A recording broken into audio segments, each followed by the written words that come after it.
Welcome everyone, this is Pilot Needles and you're listening to LOTRO Players News, where we take a look at the latest news in LOTRO and here at LOTRO Players. And this week we have with us Terry Adwin. Hi. Arendis.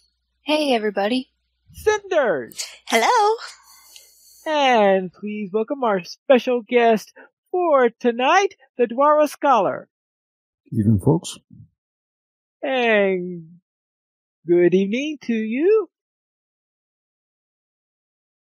And let's now look into what we have for our news today. And we'll begin with the LOTRO Beacon issue number 94, where it looks like people are getting ready to play for a winter concert. Some sort of band, anyway. Yeah, I guess something appropriate for winter stock. Which is on this weekend. Yes, right. The winter stock is on this week from January 18th, which was yesterday, all the way until Monday, January 21st, not 31st, 21st. It'd be a real long festival if it's 31st. And most likely, if you're hearing this podcast, the podcast version of this, I believe it would already be over by the time we post, or either that or only a couple of sessions left. The last item on the event is, oh no, we have 9 p.m. Okay, so it goes all the way until Monday evening. So yeah, it's through Monday. Yeah, I guess I thought it was going to be through afternoon Monday. No, it goes all the way to the evening. Very well, until the last band starts at 9 p.m. So I would guess be finishing around 10 p.m. on Monday. Ish, yes. Ish is of course, the prevailing word over there. So if you're interested and it's, you're listening to the podcast version, then go check it out. They might still be playing. And you, of course, can go to the official LOTRO stream page where they should have various Twitch snippets on there. I know they'll have it on Twitch. I don't know about the others. They definitely will not be on YouTube because at least half the bands are pretty much cover bands on there, and YouTube does not like them at all because, of course, they flag you for all sorts of things whenever you do that. So not on YouTube, but you can hear it on Twitch, and you go to the official LOTRO stream page. And Lena Willowwood has posted a video on how to do the Ridge Racer deed in Eregion, and you can click on the link in order to watch that video. Have any of you guys done the Ridge Racer deed? Nope. I haven't, but it looks kind of fun. I didn't know it existed until I read that, so I thought I'd ask. Either. Yeah, I really don't remember it all that well.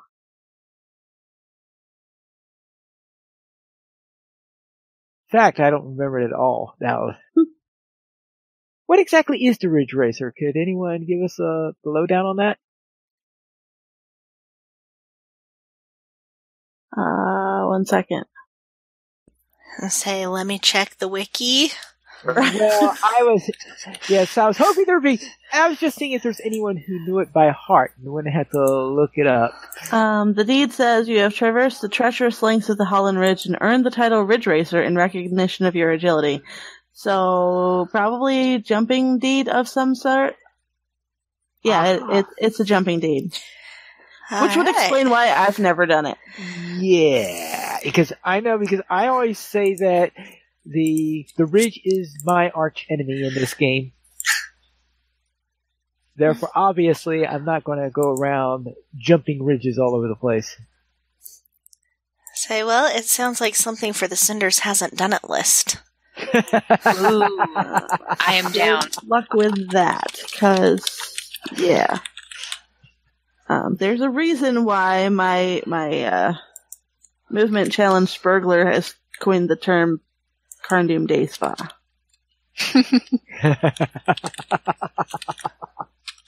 Alright. DNCO du Milieu has created an introduction to LOTRO housing guide for players interested in becoming homeowners. And you can click on their link to check that out. And I'll presume that this is the... I do wonder about having the top logo being the "Get Out of Dale" graffiti that was put all over Dale. Well, It's a really in-depth guide, though. There's a lot of pictures, and they make it pretty clear, so I'd recommend. Yes, and of course going over what each of the housing areas look like, including the Cape of Belfalis bank vault area. Then we have Wild Mill will rock in the new year with Jan Oaks, and that is over on Laurelin. That's okay. Yes, on January 26th from 2:30 p.m. through 4 p.m. And I'm trying to think, is that 2:30 p.m. to 4 p.m. server time or Laurelin time? I will assume it's server time because they don't specify in there, which would make it evening for Laurelin. So let's go into the Kin Hall. Limit is a PvE progression-oriented kinship on Arkenstone who are looking for dedicated players who can commit to progression rating. Click on the link in order to learn more about this kinship requirements and how to join.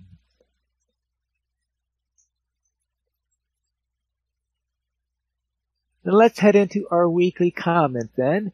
Where is the best place to fish in LOTRO? Definitely Lake Town. I don't think Terry will agree with that one. I wouldn't want to eat anything that comes out of that lake. It didn't say anything about eating it. It just said where's the best place to fish. You shouldn't fish if you're not going to eat your catch. Catch and release, catch and release.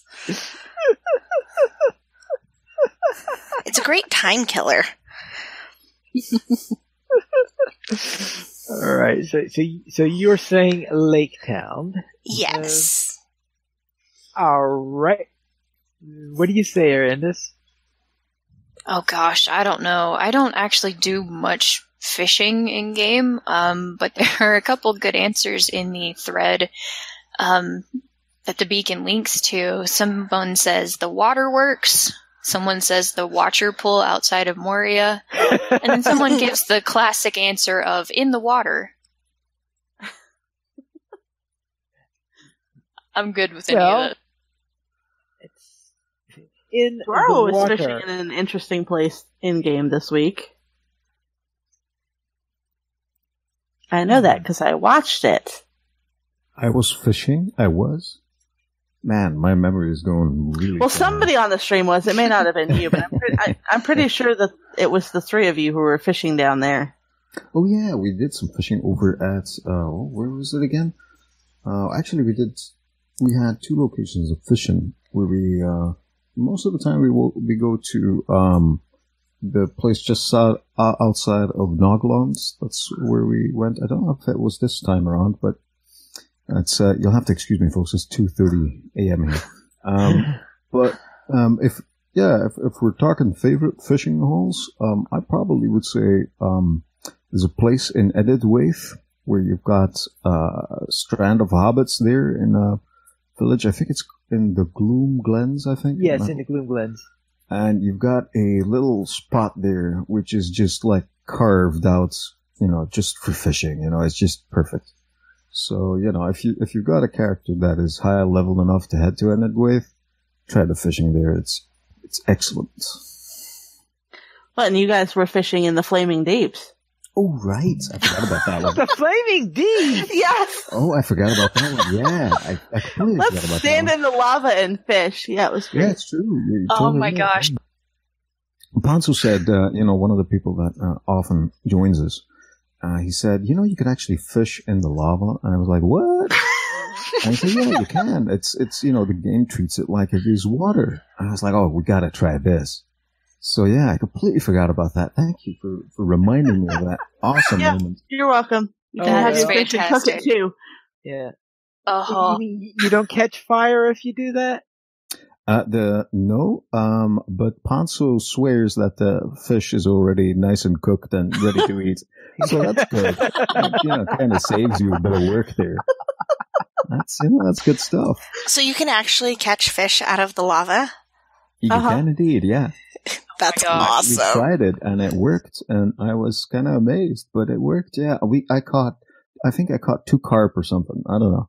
Something like that. So, and Panso was adamant that we could start eating it that very moment. So that is fantastic. Yeah, you got to try that out when you're there. Worth it. Yes. I have a feeling that my hobbit will prefer to catch the fish at the stream that's at the bottom of the hill where my house is. I know, real exciting in the Shire. Well, the Shire has some lovely fishing spots, so yeah, why not? Yeah, why not? Then let's head into our fan site news, where you can watch any of these following videos. Ending in Rescued LOTRO Legacy of the Necromancer Part 20. And you can watch Midweek Meanderings with Vibro Jedi, and watch Easily Lost with McVegan Pants, Lost in Mordor on a Thursday night, and Mumbo Prime and Gumpscane in Ered Mithrin. And you can follow Gondor Has No Druids with Druids Fire, and the Lord of the Rings Online Epic Shenanigans with Tesla the Panda, and Gamelio Dan's Let's Play Series Part 151, Anemunus, and watch Zeus and Deuce 939 and the Play It Again Ken go through the Rift. And our screenshot of the week is a evening shot with a nice moon view and the snow. I'm trying to think, is this near one of the Dwarves place? It looks like a dwarvish place to me. Yeah. It looks like it could be near Nogland. Or Gondaman, one of the starter areas. Yeah. Maybe Gondaman? Because Gondaman's got that roof going on. I think it's Nogland, though. I think you're right with the little bridge over and to the side of a rather large hill. So I think it's Nagaland. Because Gondaman is kind of like a free space. Yeah, that's true. Gondaman is, and there's that stable master right there, too, by the pillar. So I do think it's Nagaland, yeah. Oh, you can see the stable master? Yeah, you can just see the little icon of the stable master. Very bottom right lower corner, you must have the blown up version right now then. Okay. Hint to people taking screenshots. You can temporarily turn that off. Oh yeah, okay, now I see where it's at. Okay. I missed that before. But like I say every week, it is a really good shot. I mean, it kind of reminds me of one of those scenes in a movie where the hero will kind of stop and just kind of peer out and then go, okay, we gotta go. And then the epic music starts playing and all the actions. I don't know. Maybe it's just me. Then that concludes our chronicle for this week. Beacon. Oh, that's what I get for doing 2 podcasts in one day. Yeah. Let's head into our store sales then. Terry, what's on sale this week? Crafting junk. Oh. Let's see, we've got 20% off now through January 24th. Crafting Guild access, ingredient packs, crafting accelerators, Racket Pick Craft, crafting tiers, and recipe books. And then the coupon for the week gets you a universal morale potion ×1, because you don't get enough of those out of Hobbit presents, with coupon morale pot now through January 24th. You know, I never ever use those coupons, because if you get them out of the store, they don't stack with the ones in your Hobbit presents. And I don't have that much inventory space. LOTRO Players News tonight is brought to us by Dwaro's Blend, a dwarf strength coffee, recommended by the Dwaro Scholar. Absolutely, we have it every bloody day, I'm telling you. Arfin. That is Arfin keeps us awake at 2:30 in the morning. Yes. And you'll need it on a night like this. Yeah, absolutely. Then let's head into Squirrel, who has gone nuts with his 2019 wishes. Kind of a little bit, yeah. Yes. Now, what does he want? First thing he wants is more smaller content updates. And I guess that's because lately it's been 2 big ones each year.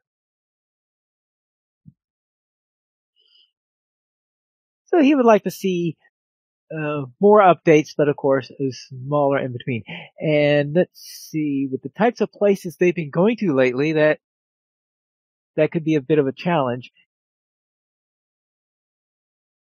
But I suppose Standing Stone we'll see. Actually, one way around this is they occasionally put in some new stuff on point during some of the point updates instead, and are leaving the significant changes to the main updates, because in the past there was a time when you'd rarely see significant new content on a point update.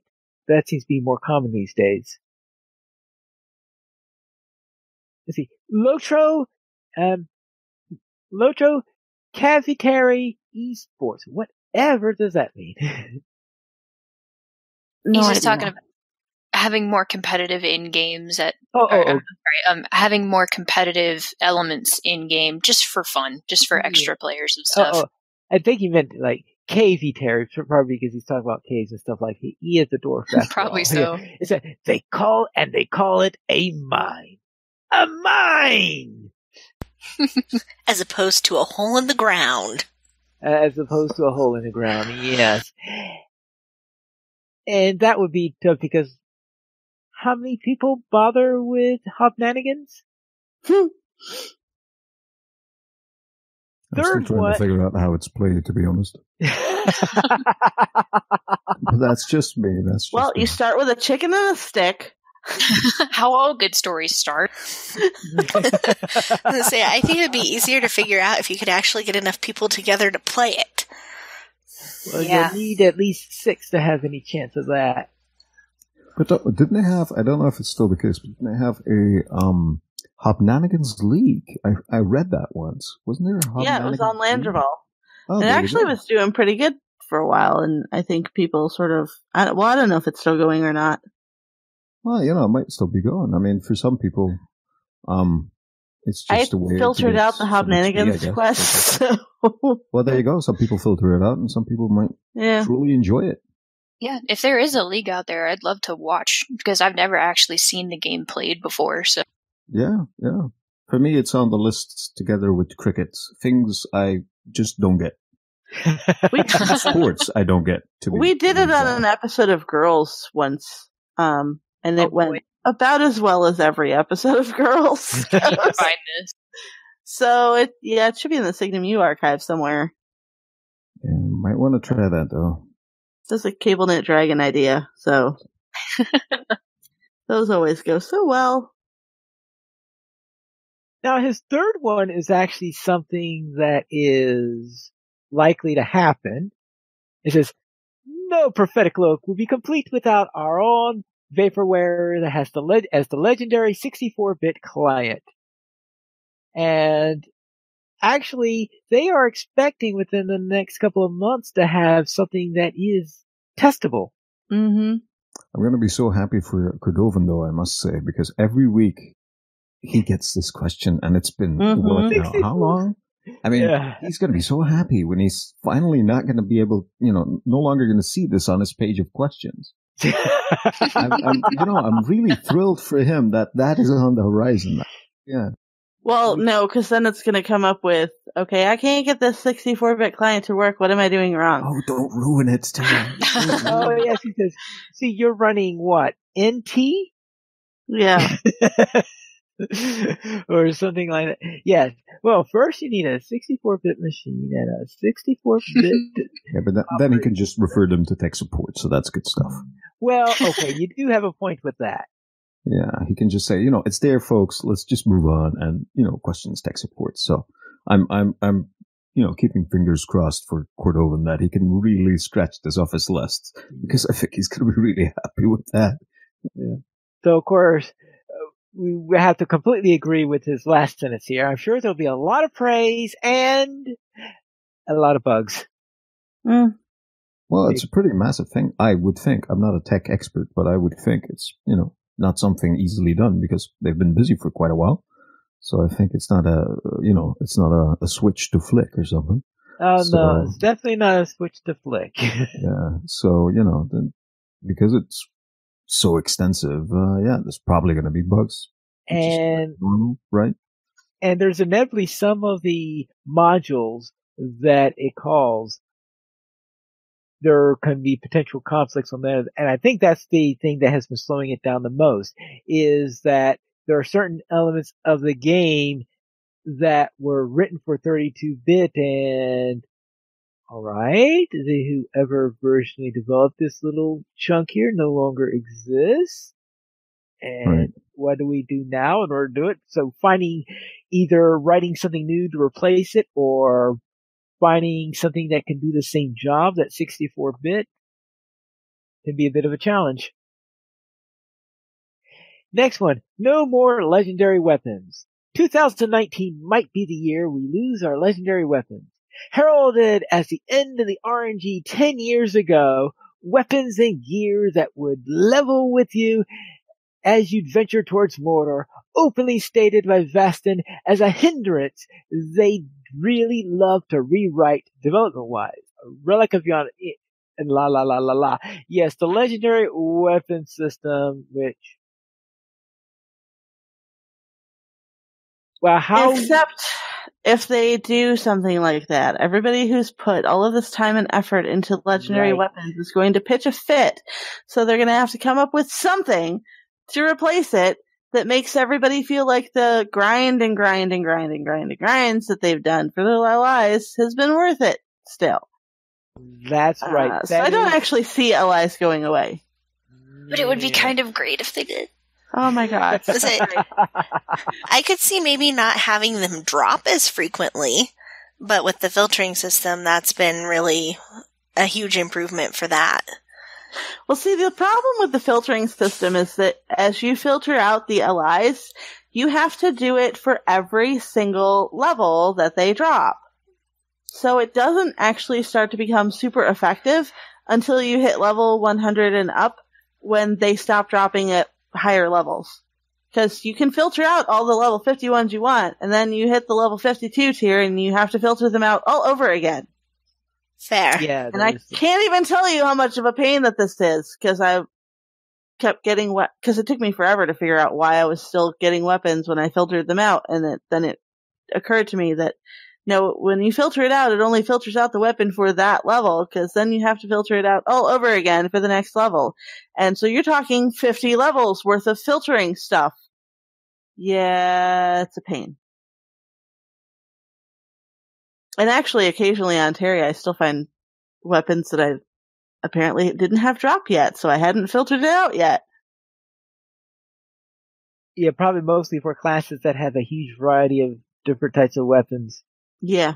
I'm sure the lore master, you've gotten those filtered out long ago, but... Yeah, I mean, the book and the staff is easy. The bows are easy. The class items are easy, because there's just like one. It's the classes that have all the weapons that have to be filtered out. So you've got all of the captain things, and all the guardian things, and all the warden things, which actually aren't that many. And then all the hunter things, and the burglar things, and yeah, pain. Yes, Worth it, but a pain. Yeah, I think the joke is that you often make is that every class's weapons drops except for your own. Yes. In fact, I had my burglar because my weapon was 10 levels behind as I was playing this week, and I just looked at that, and went to a relic master and said, all right, fine. I'll give you these shards, but you give me a weapon. Yeah, pretty much. Yeah, that's pretty much what happened. All right. Just give me something that will actually work for the level that I'm at, please. Well, fortunately, when you do it in shards, it's daggers is one of the options they have for burglars. Like, is the option for burglars, because sometimes for some classes it's like, no, I don't want to use that. Forget it. I won't do it with shards. But yes, lately I think I have, even though I had gone years without even realizing that you can turn shards into weapons. That's right. I tend to get the weapon by doing it in the shards, and then of course if it's the class item I go to a skirmish camp because they're usually, I usually have plenty of marks. Or if you've got somebody who can just craft it for you, you can grab the craftable thingy from the skirmish camp, but sometimes that's not even worth it since you're leveling so fast. Yeah, and besides, that's grabbing somebody who might be able to craft it. And his next one is Minas Morgul expansion with legendary weapon revamp and no level cap increase. He doesn't like level cap increases, apparently. Our favorite evil tower right after Kirith is the next major milestone we're going to hit. Let's see.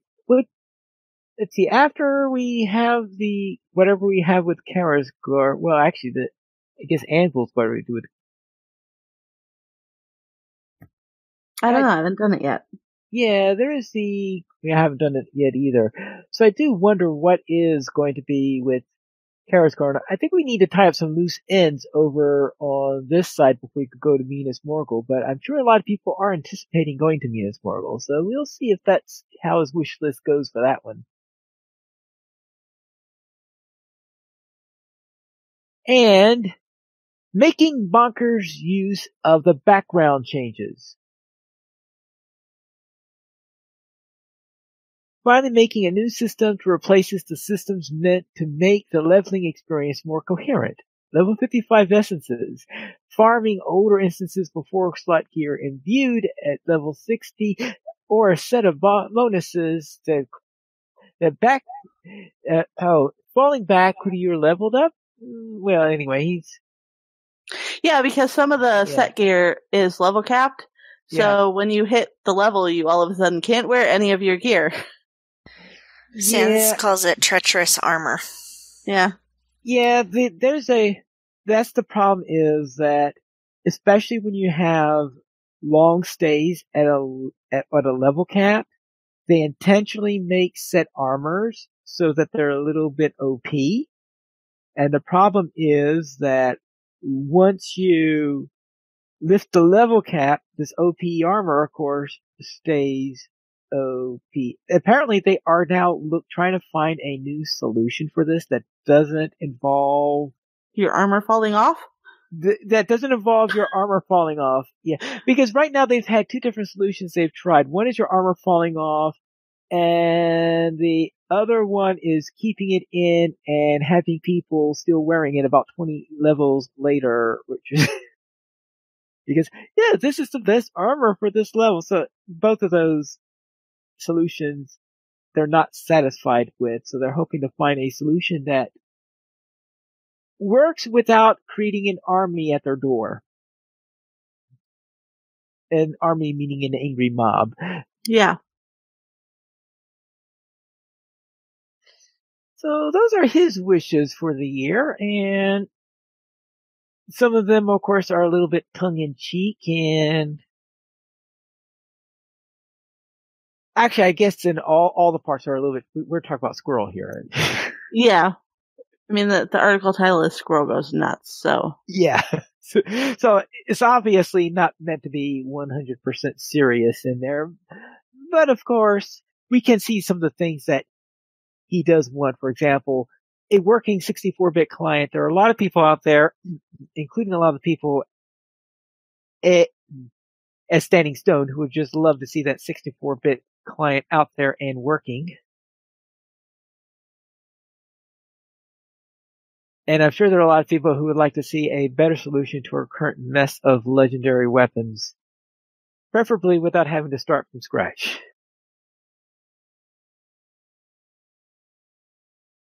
Then let's head into our main course for today, and that is our Update 23 review,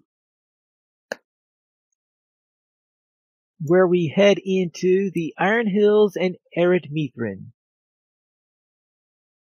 And we will begin, as we usually start these things, with the Black Book of Mordor. No, we begin with a spoiler warning. Spoiler warning, yeah. Yes, we do have our usual spoiler warning in here because we are going to be talking about exactly what is in the Black Book of Mordor. And if you haven't done it yet and you don't want to hear what's in it, then I suggest you skip about 20 minutes ahead. At least. So if you don't want to hear it, skip ahead now because we're now going to begin with the Black Book of Mordor, which includes in this update Book 7 and Book 8. And in Book 7, which is the one mainly set in the Iron Hills, we begin though inside the Lonely Mountain, where you're going, of course, going all over visiting various people, including the gem cutters, and you find out from them after helping the gem cutters a little bit that someone has been spreading rumors about them. That the family is coming into bad times and that they're going to have to leave the Erebor because things are just so bad for them. And I guess because of how the dwarf craft is dwindling and all that stuff. And they want to find out where are these rumors coming from. And you learn that this is coming from someone by the name of Heel Tailspinner, right? Yeah. Now, Heel, what a nice name. He's a jerk. Yeah. He's a jerk. He's the first dwarf I ever met that I really just did not want to help at all. Right. And then you found out that, of course, he is a part of a tribe of orcs known as the Jelruka, and it sounds like that most of the ones you have since decided that you don't want to help at all have one thing in common. They tend to be Jelruka. At least that's the impression that I got from you. Yep. Yes. Therefore you go learn about him, and he sings some of his old songs to you, and you learn about some of the history of the Great Mountains as a result of the tales that he's spending, that he's been singing all this stuff, and this gives you some of the hints of what is to come for later on. Dwarven Eldorado. Right. Dwarven Eldorado, which is the thing that we are going, that's the loose end, of course, that we needed. I knew there were some loose ends that we were going to have to be tying up in Arid Mithrin before we head out to Mordor. Right, we still don't know where Dwarven Eldorado is. Oh, it never existed. right. Which is no, I'm pretty sure it exists. Oh, come on! All these dwarves can't be that wrong. Well, I mean, really? We'll get to that. We'll get to that later. Why I believe it exists. Other than the fact that Chekhov's gun, or in this case, Chekhov's El Dorado, I guess. As a result of the course, you have a grievance then is up here. We have them saying, all right, I want to hear that what is going on. We want to bring this to the king. We have to go to the king and complain about what the tail spinner has been saying, and the king then says, all right. He then rules in a way that, of course, says, yeah, I'll rule in your favor, but of course the actual judgment that you hear is, did he really rule in our favor? No, doesn't he send him back where he came from? Well, actually, he supposedly ruled in favor of the gem cutters. He doesn't send.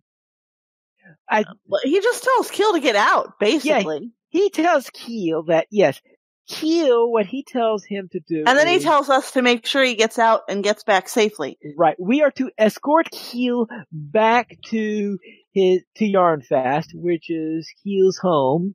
And while we're up there, could you also fetch my son for me? So we have to go there, take Keel over to Yarnfast, and then we will return with Deering. Well, while you're going. While we're going, we might as well kill 2 dragons with 1 sword. More or less. Yes, more or less. Then we head out into the Iron Road, where we are asked to do all sorts. We're given pretty much a laundry list of things that we need to do. Like, defeat insects, defeat beasts, defeat Easterlings, and do this, do that, do the other thing. I think it's something like you have to complete 4 of these objectives in order to... Didn't it include sightseeing, though? Because I'm pretty sure we did the sightseeing. Yes, look from the cliff's edge at Scald's Drop to survey the lands below. For once, Terry opted not to kill everything and just explore. Yes. And you could also visit a friend of the gem cutters who lives in Hammerstead, yes. So, yes, there are some of them that have to do with visiting some friends, and there are others that have to do with sightseeing, and others that are, of course, to kill stuff. And you can do any of those 4 that you wish to do. And I think there are 1, 2, 3, 4, 5, 6, 7 in all. And once you do that, you then arrive at Yarnfast, and you do some errands in the Ironfold. What else is new, right? Some things change and some things stay the same. Well, actually, the more things change, more things stay the same, I guess it is.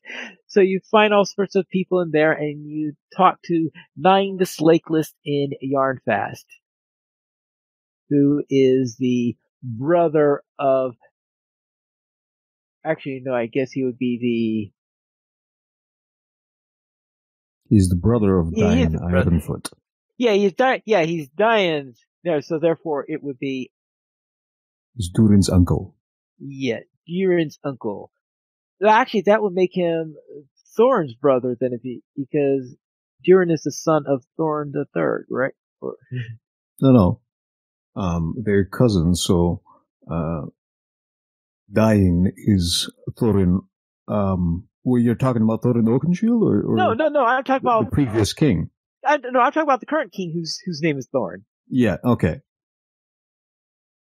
So he's So Nine is the He is the uncle of Durin. Yes. Right. Yeah. That is correct. Yes. Okay. It's even confusing you. No, I was just trying to see if I have it correct in my mind at 3 a.m. in the morning. So. Oh, that's right. I forgot. It's 3 a.m. for you. No, but hang in there. Do you need more coffee? I might, yes. No, I think so. Let me get this correct here. So there is Thorin Stonehelm, right, the current king, right, and then whose brother is Nine, and the son of Thorin, who is Durin. Right. That is the equation. And what I said before about Diane Ironfoot, that is The previous game. Let me put it that way. Right. That is a correct statement. What I said before was not. Right. Dying Ironfoot is the father of. Indeed, of Thorin. Yes. Of Thorin and Nine. Exactly. Yes. Then, after some errands and all, just before you're getting ready to leave with Durin and all, we find out that our friend, or unfriend in the case of Terry Adwin, our Jaruka frenemy here, found something in his house. And it looks like that there is a secret chamber hidden in his house somewhere. You're trying to figure out, why is it there? Mm-hmm. And at first he thinks it must have been made by his father.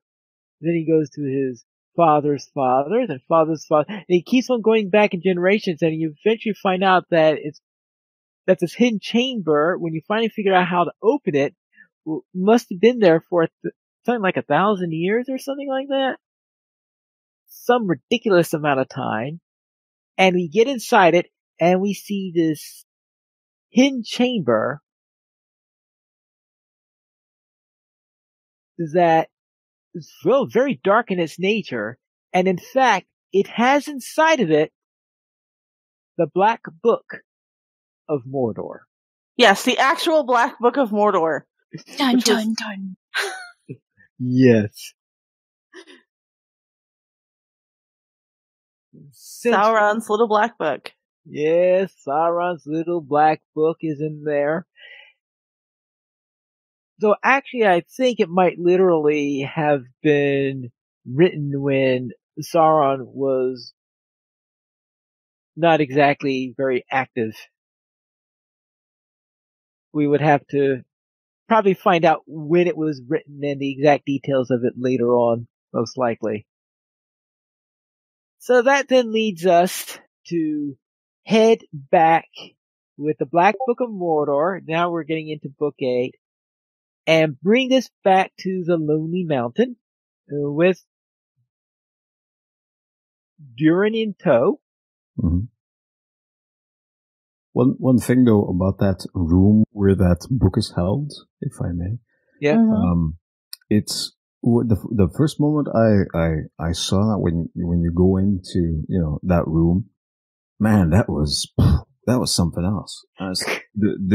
The runes on the wall, by the way, are the Zelruka runes, the Felakarat runes, the ones I originally designed for as the runes for the Eastern Dwarves.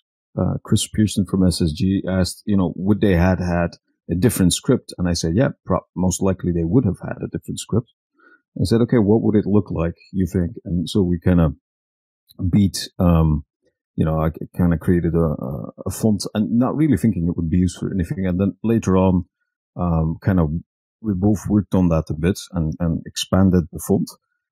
But I had no idea what it would be used for. And Chris said, yeah, we're really going to use this because, it's something fun. And a lot of people like, doing the puzzle really of seeing what is written, right? And I kind of forgot about it a bit. And then you go in there and the walls are plastered with this font. And it's the weirdest experience because you made the font and you helped it, be there. And all of a sudden you see it in the game. It's very strange. Oh. So yeah, but it's so you can read those characters. I'm sorry? So you can read all that stuff that's on the wall? I can, yes, because I made the font. Because we're all going there, what on earth? Yeah, it's what I did like about it is they kind of skewed it a bit, so it kind of went, like a wave.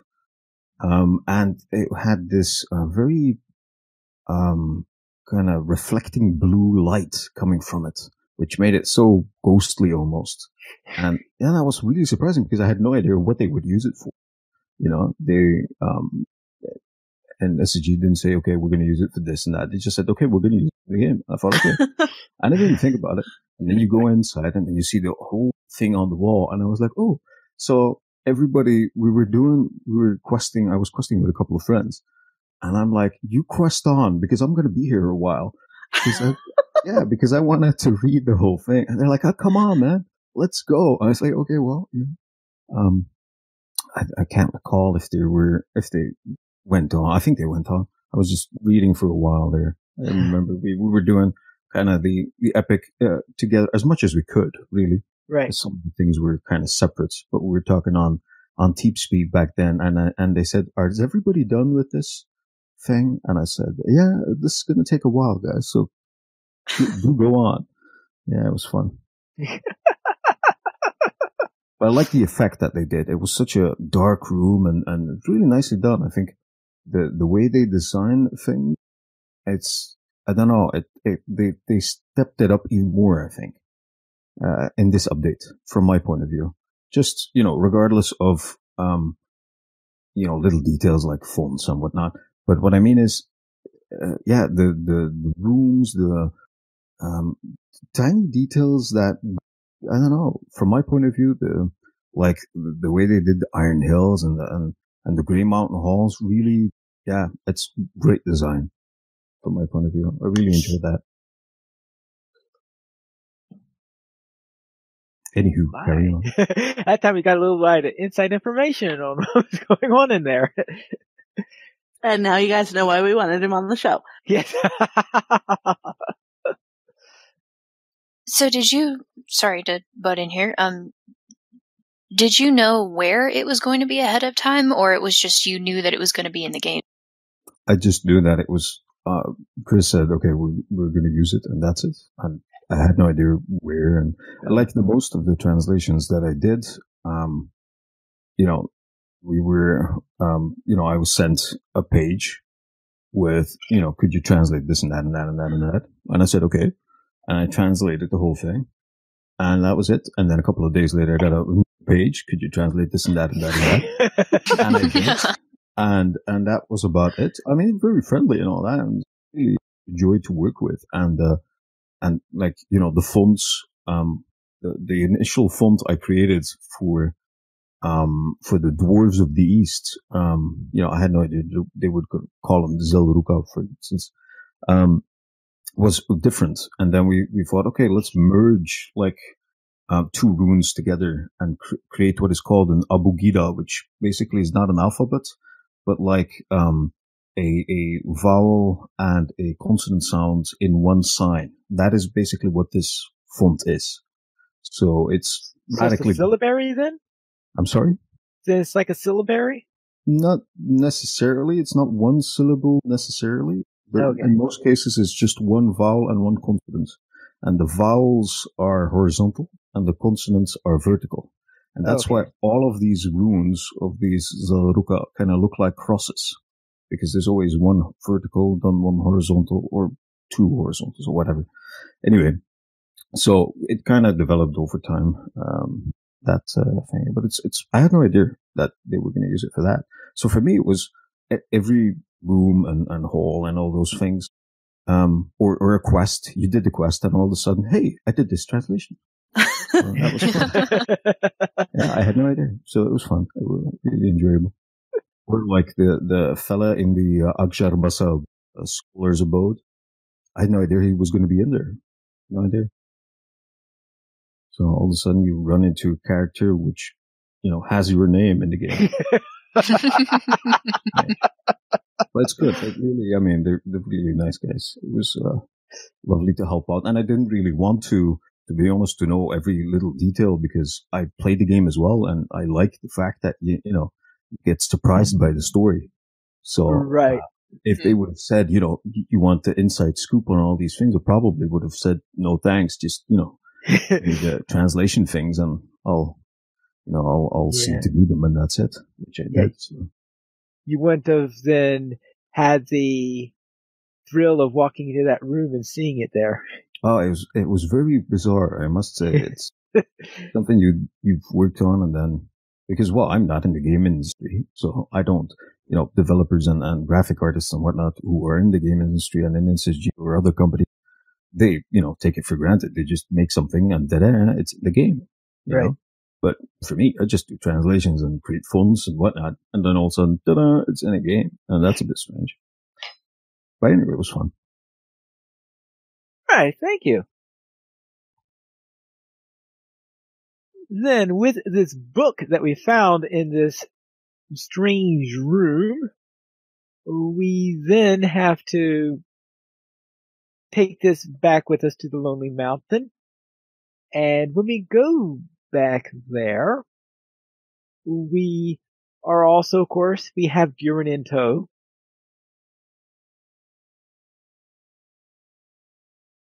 Yes, and when we get to the edge, just before we reach the Dalelands, we run into a band of Jelruka. And this band of Jelruka is waiting for permission to pass through the Dalelands and near the Lonely Mountain. And eventually they come to the point where Durin wants to keep a watch on them, so we have to return with the Black Book and give a message to the king, who, of course, is not happy that Durin is not with us. Thus, and the king has absolutely nothing of what they're talking about sending a messenger there, because he received no messengers. What happened to that messenger? I don't think it's ever answered, but I have a feeling that it could be that Kharazgar had something to do with it or something like that. Who knows?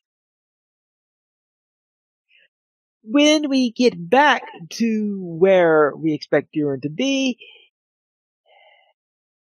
apparently the Jelruka have moved on. And of course, Durin could do nothing to stop them, because we're talking about one dwarf against a band of Jelruka. So he thought the best course of action was to follow them. Right. So that's what we do, is we wind up following them into the Grey Mountains, Arid Mithrin, which is not exactly the most hospitable land that you've ever seen. No, but it's awesome because there's dragon skeletons all over the place. Yes. In fact, we have to go and do things like go into the Withered Heath. That's a real fun place to go. Oh, and while you're here, why don't you collect some drake teeth and worm hides? Because Well, you're gonna be there anyway. Yeah, alright, if there are dragon bones there are of course also very live drakes and worms all over the place who wish to take a bite out of you so that maybe one day they could be as large as a dragon. Well, Pineleaf, if you were not such a tasty snack, you wouldn't have stuff trying to eat you. Yeah, there is that. So we go through the various locations in there with Durin, find out what's there, and eventually we wind up at Skarhald. And this is the main fortress that's down there. And soon after we get back there and do the usual, let's do this for me, and this for me, and this for me, and this for me. And we talk to Botu's Frostblood, who is not impressed with Durin in the least. He says, alright, Durin, I'll give you something that is quite fitting to your skills, and gives him some inventory work. Which Durin promptly passes off to us. Of course. Because dwarves.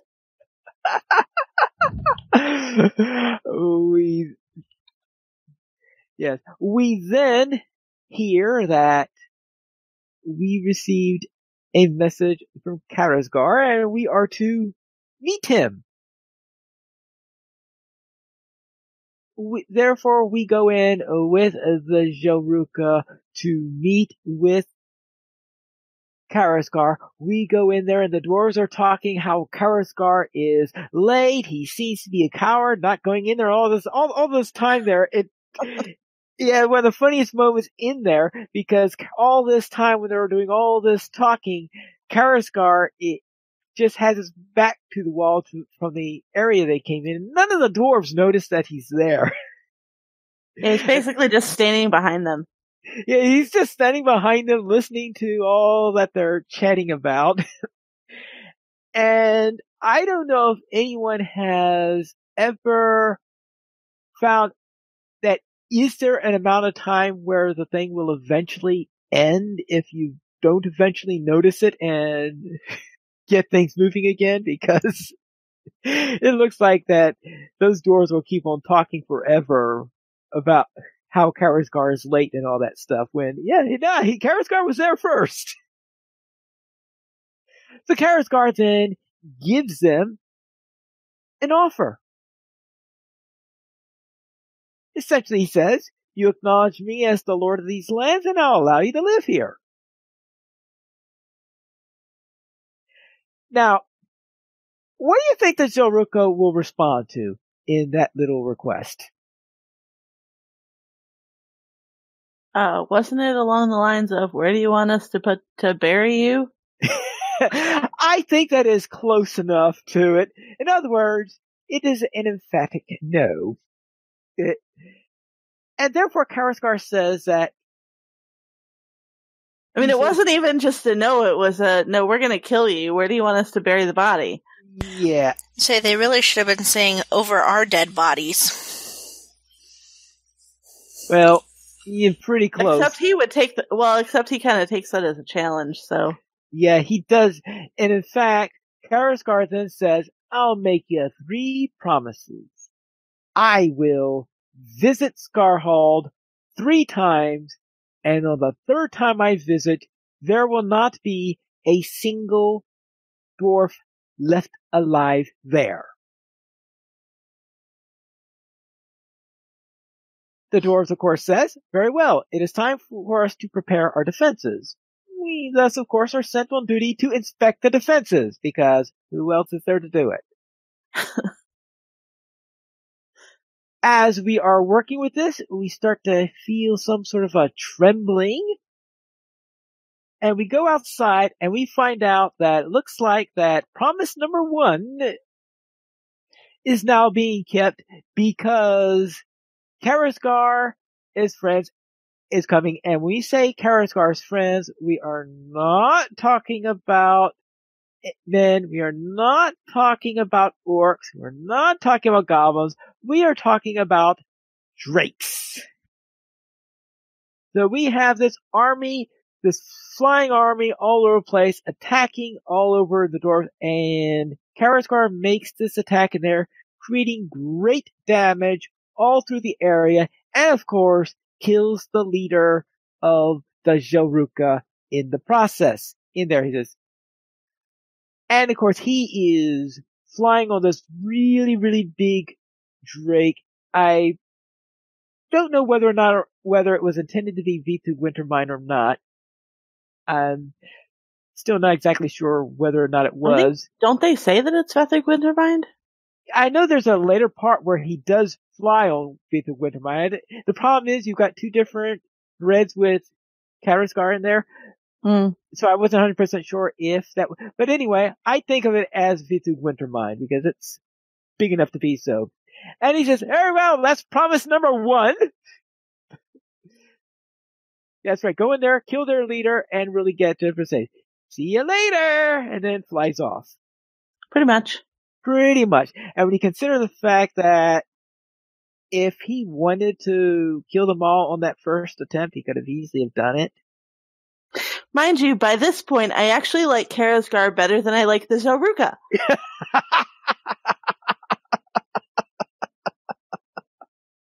Yeah, there is that. This was also the instance that I was really glad I had Pineleaf and Sans Window along, because I spent half of it gawking at dragons. Yeah, well, there is that too. Oh, this is really cool. Oh yeah, we're supposed to be fighting stuff. Yes, we're supposed to be fighting stuff. After that, of course, the Zilruka need to select a new leader, and once that's happened, the new leader says, now we have to take his word seriously, and we really have to prepare, and that's where we end.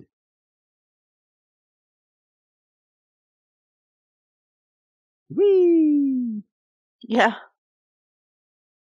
And that was just the Black Book of Mordor, guys. Yeah, that's just the Black Book. Actually, that took me half an hour, right? Yeah. That's not even getting into all of the side quests. Oh, yes. And the side quests, yeah, because we have side quests about all sorts of things going in there, such as the hunt for the Dwarven El Dorado.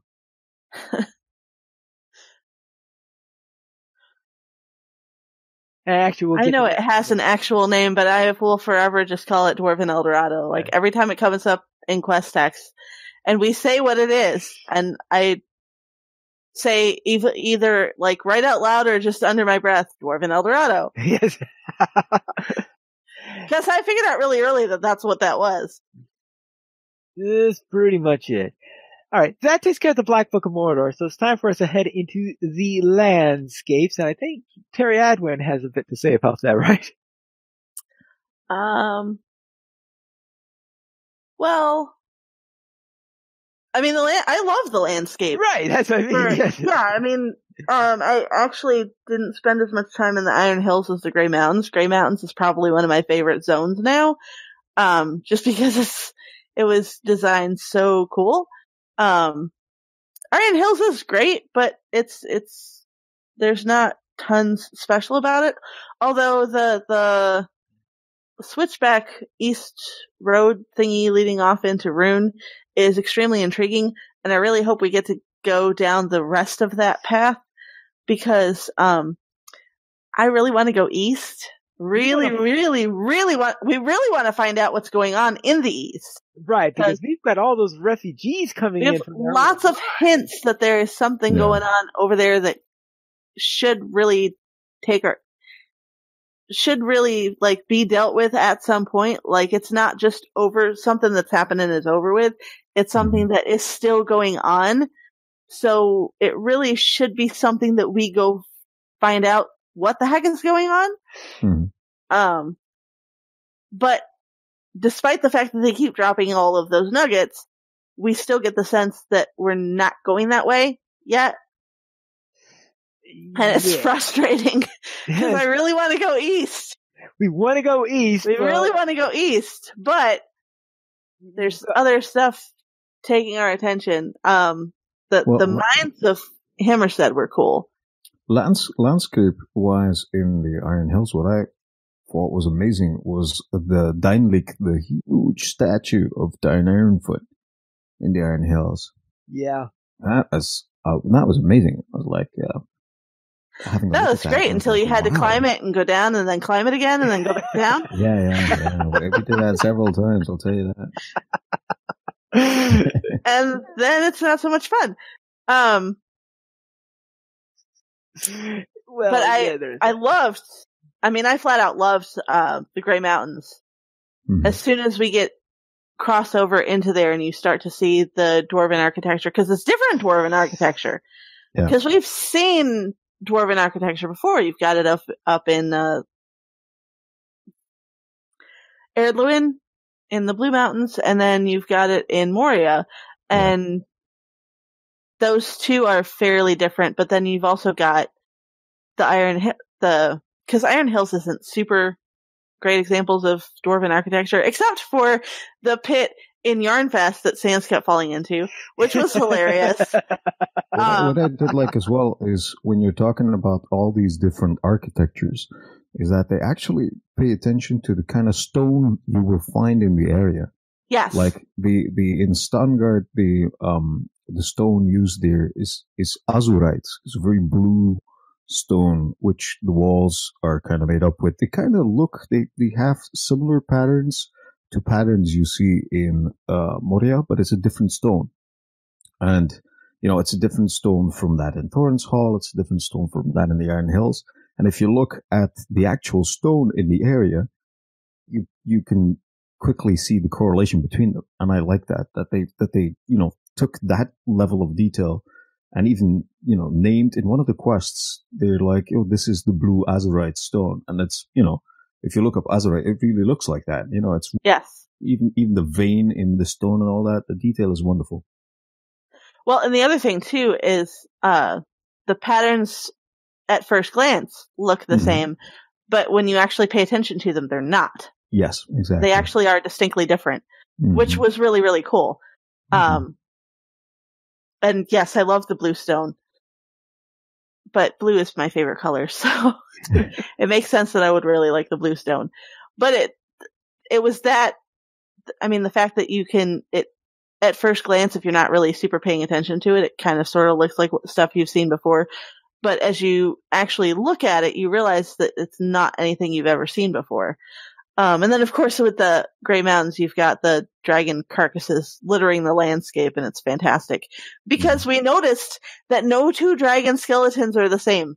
They are all just a little bit different.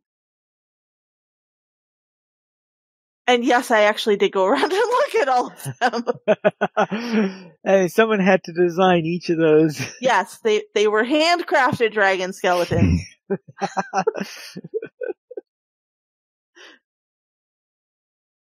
Yes. And then you've got the weirdness going on up by the anvil too, the geysers and stuff like that. Oh yeah. Now I'm trying to think, is this the first time we had a glacier? Yeah, I think so. I was thinking that as well. Have I ever seen... Does Forkel have a glacier? And it doesn't. I don't think so. I don't think so either, no. So this is and it's massive, isn't it? It's the first time you see it, it's like, what? Look at this. It's wonderful done. It's really wonderfully done. So yes, very, very good on the landscape. It's also a good kind of hint to where you are, because you kind of would forget that when you come from the Iron Hills. It's kind of, red landscape, and you almost think you're like in a decently hot climate almost, though that is not the case. And then if you go into the Grey Mountains, you're really up north in the Grey Mountains. And, it's good that they put these kind of features in to remind people how up north you are in Middle Earth, with this huge glacier right there. It's, those little details. I absolutely love that. You're not only north, but you're also high up, which is... Yeah, exactly, yeah. And then alright, anything else about landscape anyone wishes to add? Then let's head into the mobs, and I guess we might as well start with the obvious. And that is, of course, drakes and worms all over the place.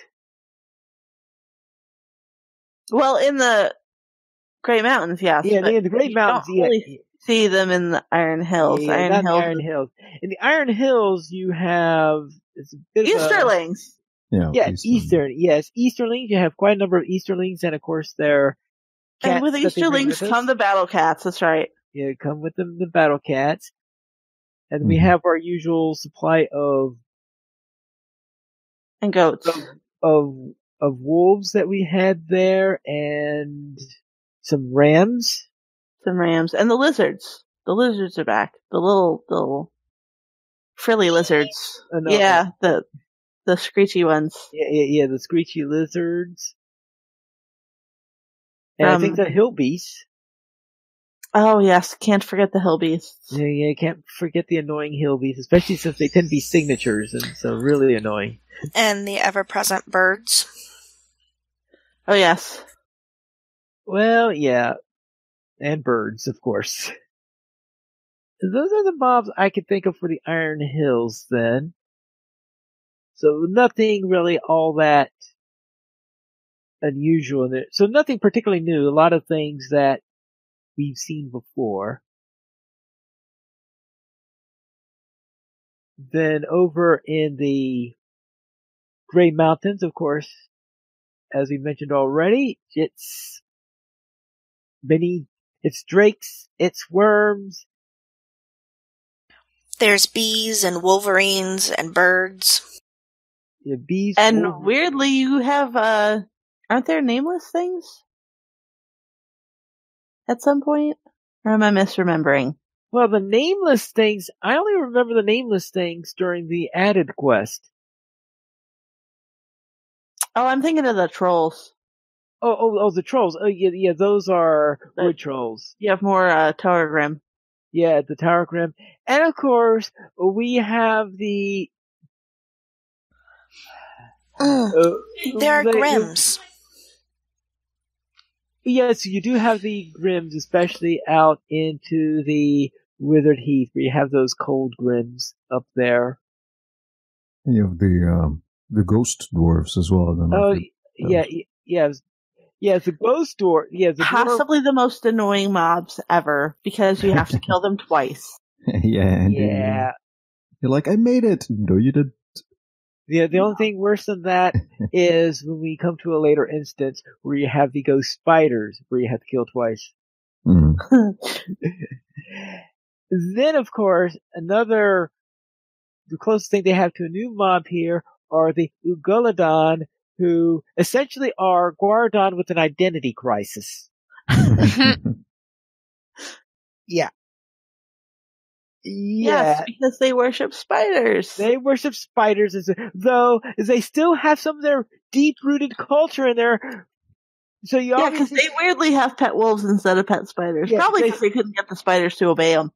Yeah, they still have their pet wolves and they still howl, but they dress up more like spiders than wolves. So I would call them the Guardon with the identity crisis. Well, getting pet spiders would also be difficult, seeing how most of the spiders are being summoned by a certain 8-legged boss in Mordor. That's true. But not all of them, because there were stragglers left behind in Northern Mirkwood. Yeah, there are stragglers. Well, some of the stragglers are because you had this queen who couldn't move around readily.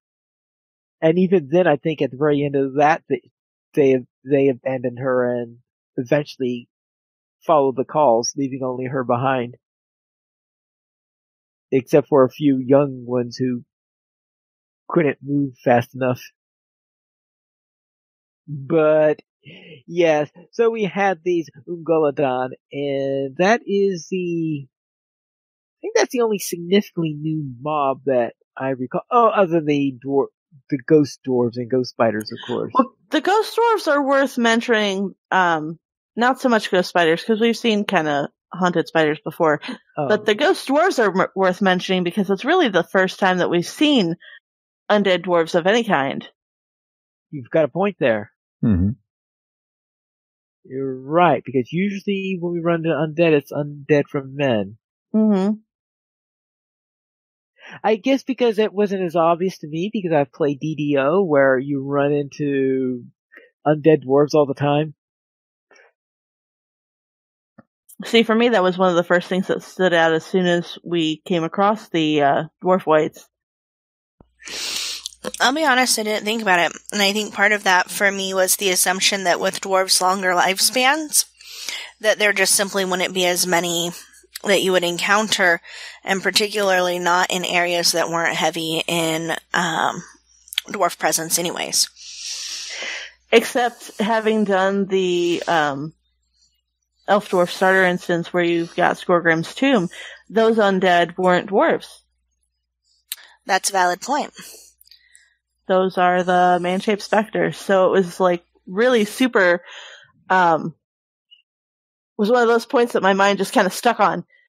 It's like, oh, they're undead dwarves. I wonder if there's a reason why they're undead dwarves, because we've never had undead dwarves before. Mm-hmm.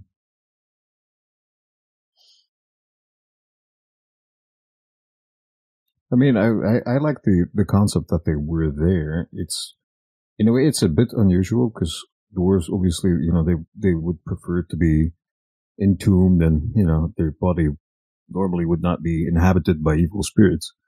Well, so and story-wise, that actually is kind of the point. Yeah, exactly. So, but as I wanted to say, they kind of brought that into the story, that it's believable. Plus, the fact that in the Grey Mountains, rather, there was a huge presence of dwarves at one time. They had various cities that were ruined by dragons. So they had a whole war with the dragons at the time, and then the dwarves had to flee because they lost that war. So there would have been because dragons. Yeah, I mean, but still, they had a war for several years against dragons. I mean, come on, that is worth an applause right there. But so there would have been thousands and thousands of dead bodies there, no doubt. So that again is kind of it makes sense when you think about it. That this could have existed, that evil spirits could have claimed those bodies that were never really entombed or whatever. So yeah. Well, why would you I think like that that. being entombed will make you immune from becoming undead? It sounds like to me that would increase the chance almost, because in D&D, half the undead you run into have been entombed. Yeah, from my point of view is that if you were entombed, that would happen deep below the ground in a dwarven hall. Yeah, where, the dwarven you know, funerary rites. Yeah, so I don't know. There's nothing that Tolkien specifically writes about the fact that they would be, immune, quote unquote, to being inhabited by evil spirits. But still, if their dead body is never buried or never burned or entombed, it might be easier for an evil spirit to possess that instead of it being all the way a kilometer down in the ground. Well, I guess it's because I'm so used to that when I think about undead in Tolkien's world, the first thing I think about are the Barrow Wights, which of course were supposedly buried properly. Right. Yeah. Mm-hmm. Yeah, I think it's a bit of a different angle there, but I did like how they resolved it in the story. I think it worked. Yeah, because actually, story-wise, it did have to do with the fact that they weren't buried properly. Yes. So I mean, it becomes like a whole thing for the narrative. Yeah. Which I thought was fantastic. Yeah. So I think they kind of thought about that aspect, and that could lead to this is a novel idea, because that allowed them to introduce these ghost dwarves, because otherwise we haven't seen them in the game yet, so it's nice. It's a new kind of feature. First thing I thought was like, hey, what's this, what's going on? But then when you get into the story, it all kind of fits, I think. Of course, then you have to kill them twice and it becomes less cool. Yeah. Well, yes, there is. What do you mean I have to kill it again? I just did. Yeah. Especially if you have a tiny sliver of health left after killing the first one. Right. Then it really becomes annoying. Well, because the wights are actually harder to kill than the spirits. The evil spirits are actually harder to kill than the actual wights are. That makes sense. And of course, I just remembered the other new mob. The hobgoblins. Hobgoblins. Yeah, because because this is the first zone that had hobgoblins as a separate type of mob, because the last time they used the name hobgoblin in LOTRO were a branch of goblins near Oatbarn. Okay. But here, this is the first time they've had hobgoblins as a separate type in themselves, and they are big, they are mean, and are pain to kill and fight. And you first run into them when you go into the Glimmerdeep. Well, when you're approaching the Glimmerdeep. Right.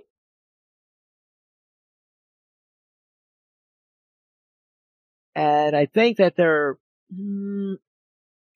those things are, I almost think of them as the Arid Mithrin's answer to half trolls. Yeah. They're a pain. Speaking of the Glimmerdeep, I completely forgot. Under landscape, we probably should have talked about the Lost Lore stuff in Smaug's Diary. Oh, that would go under quests, I guess. Or okay. I guess it's technically a deed, but actually, no, it is a quest. Yeah, it is a quest. Yeah, it is a quest. So we'll do that under quests. All right. Anything else about mobs? We've covered in Gul'dan. We've covered the dwarf wights, and we finally remembered about the hobgoblins just before switching over. Then let's head into the quest, and I guess we might as well start with the quest, the lore quests, because Terry just brought them up. Yeah, so there's 3 Lost Lore books? I know that we have the Lost Lore, I think there might be 4, because there's one to the Iron Hills. We have the one. We have Smog's Diary. We have the one for Arid Mithrin, and then I think we also don't we have Karazgar's story also, or is that a different one? I didn't know that Rust and Rhyme continued. No, Rust and Rhyme doesn't continue, but we still have Karazgar going all over the place. We run into him both in the epic storyline and in all the side quests that we have. Rust and Rhyme was a bit of a bridge that was created to tie between the storyline of the Dalelands and the storyline of Arid Mithrin. That's what it seems like it was. And give us something to chew on and give us some hints and stuff like that on what's to come. And to introduce the thought about Vithu Wintermind. I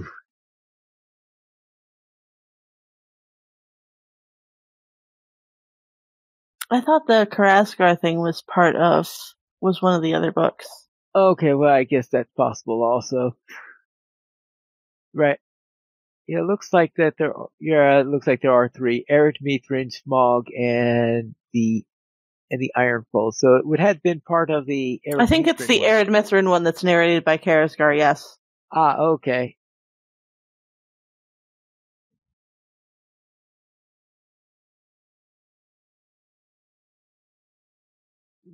Yeah. Oh, no.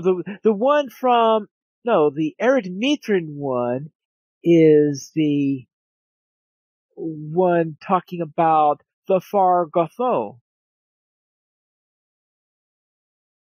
Oh, then there are four. Yeah, there are four, because Thikkel Gundu has its own. That's the Karazgar one.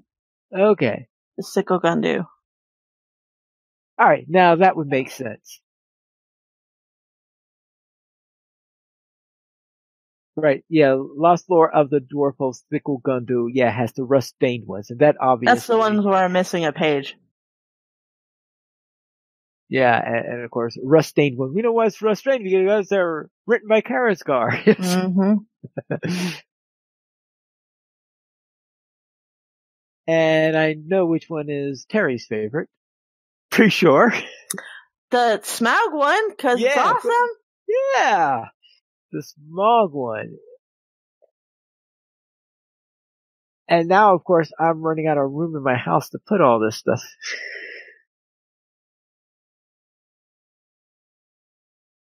Because if you're missing any of the ones from Mordor, that means you don't have the bookshelf to consolidate stuff. Yeah, I really need to finish my bookshelf. Because right now, I think I have one or two that I have to keep in my chest now because I don't have any more slots where I could put all this.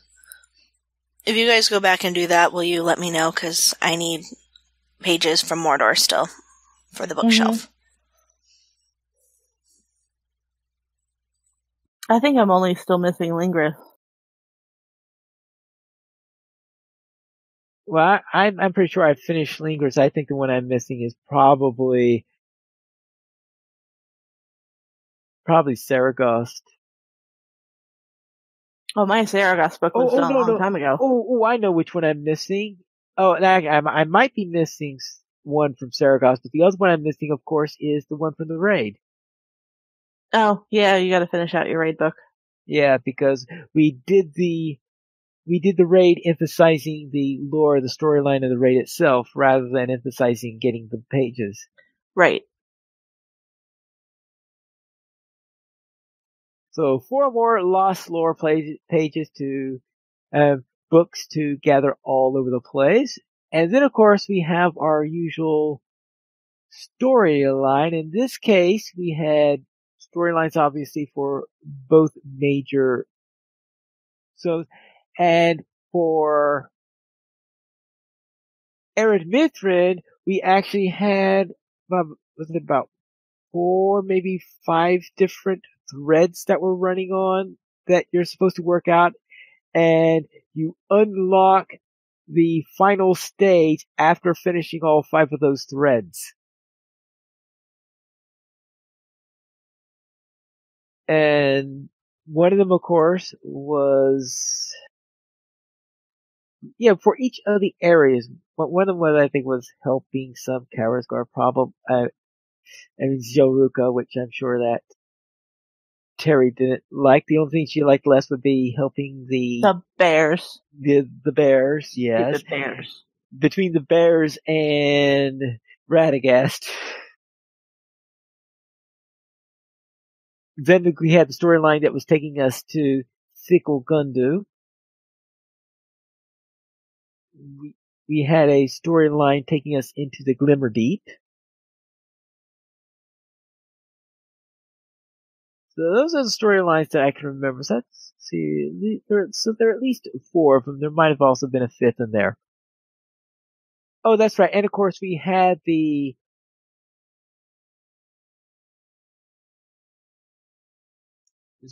storyline of following, oh yes, of course, Dory.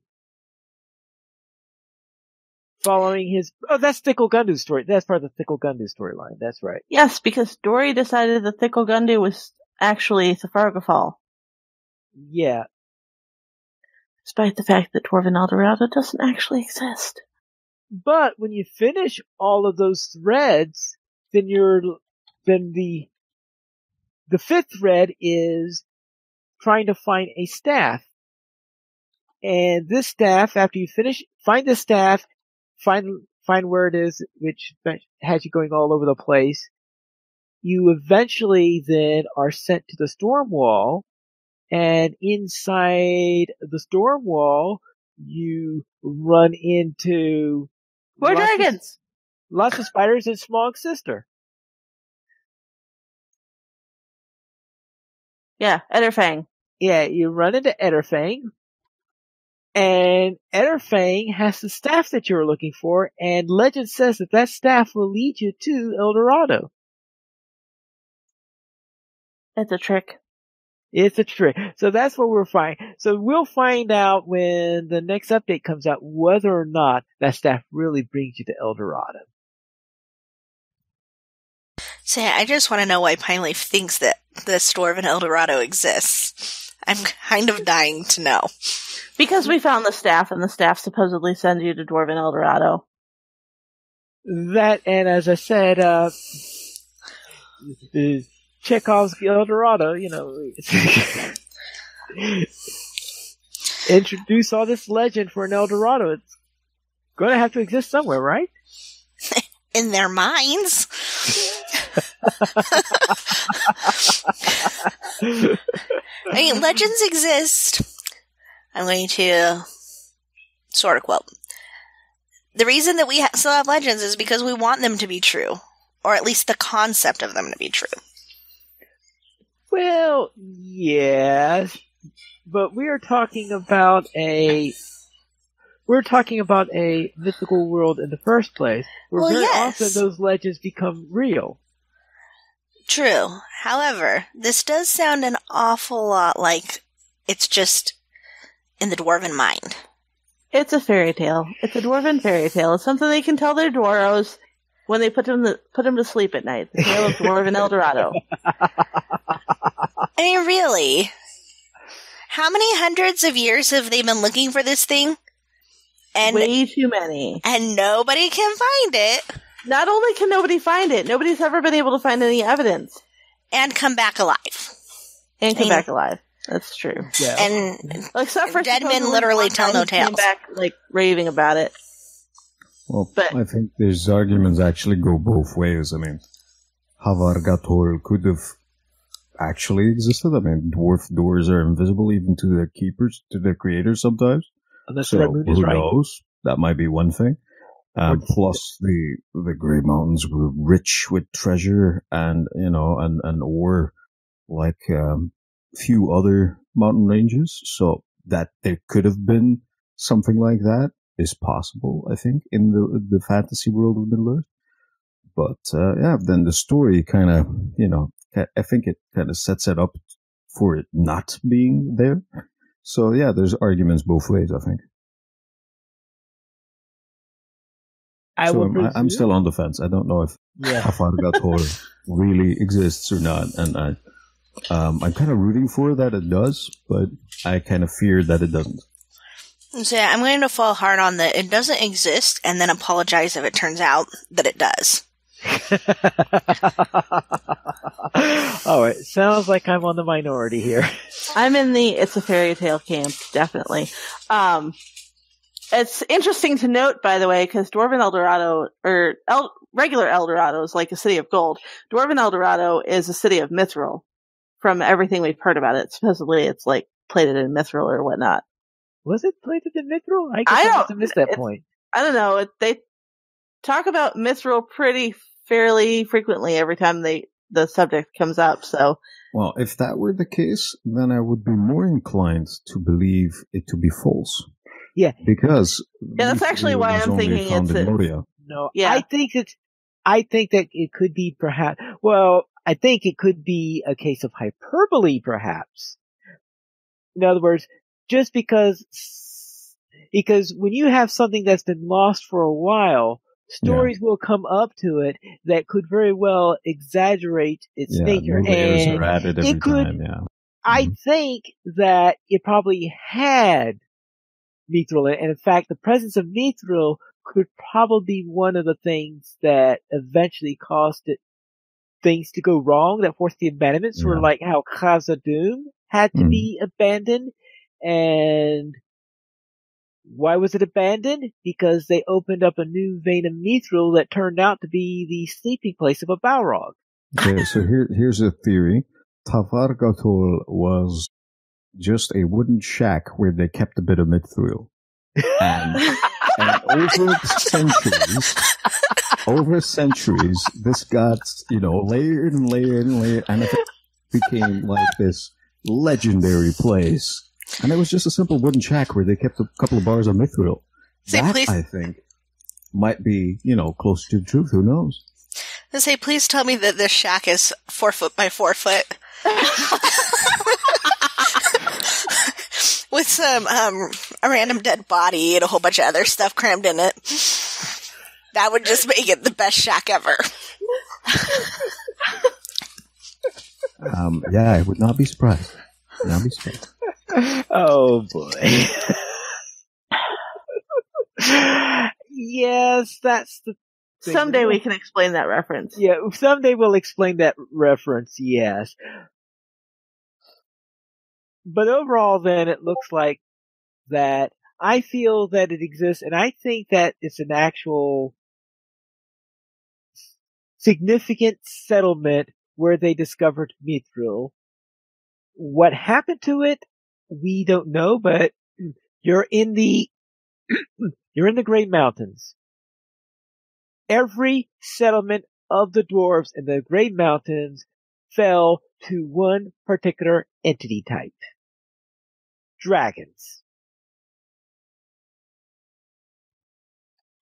Yes. And I'm suspecting that had to be abandoned due to either dragons, or if there is something that Balrogs love about mithril, then maybe a Balrog instead.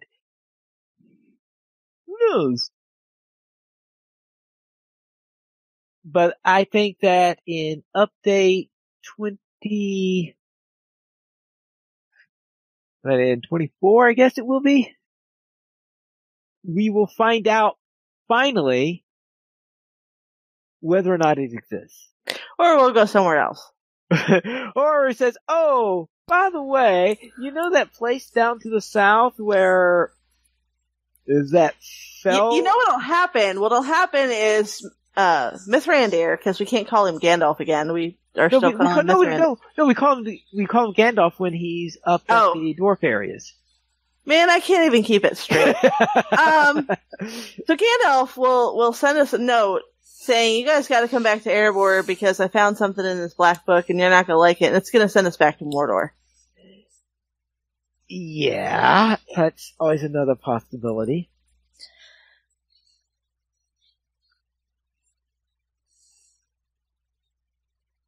But I have a feeling that Karaskar is going to be tied in with this black book in some way. I don't know what happens to Karaskar at the end of the raid, so therefore I don't know Actually, he's so important in the Black Book, I can't see a way that they could kill him off in the raid. Yeah, I don't think so. I don't see that happening.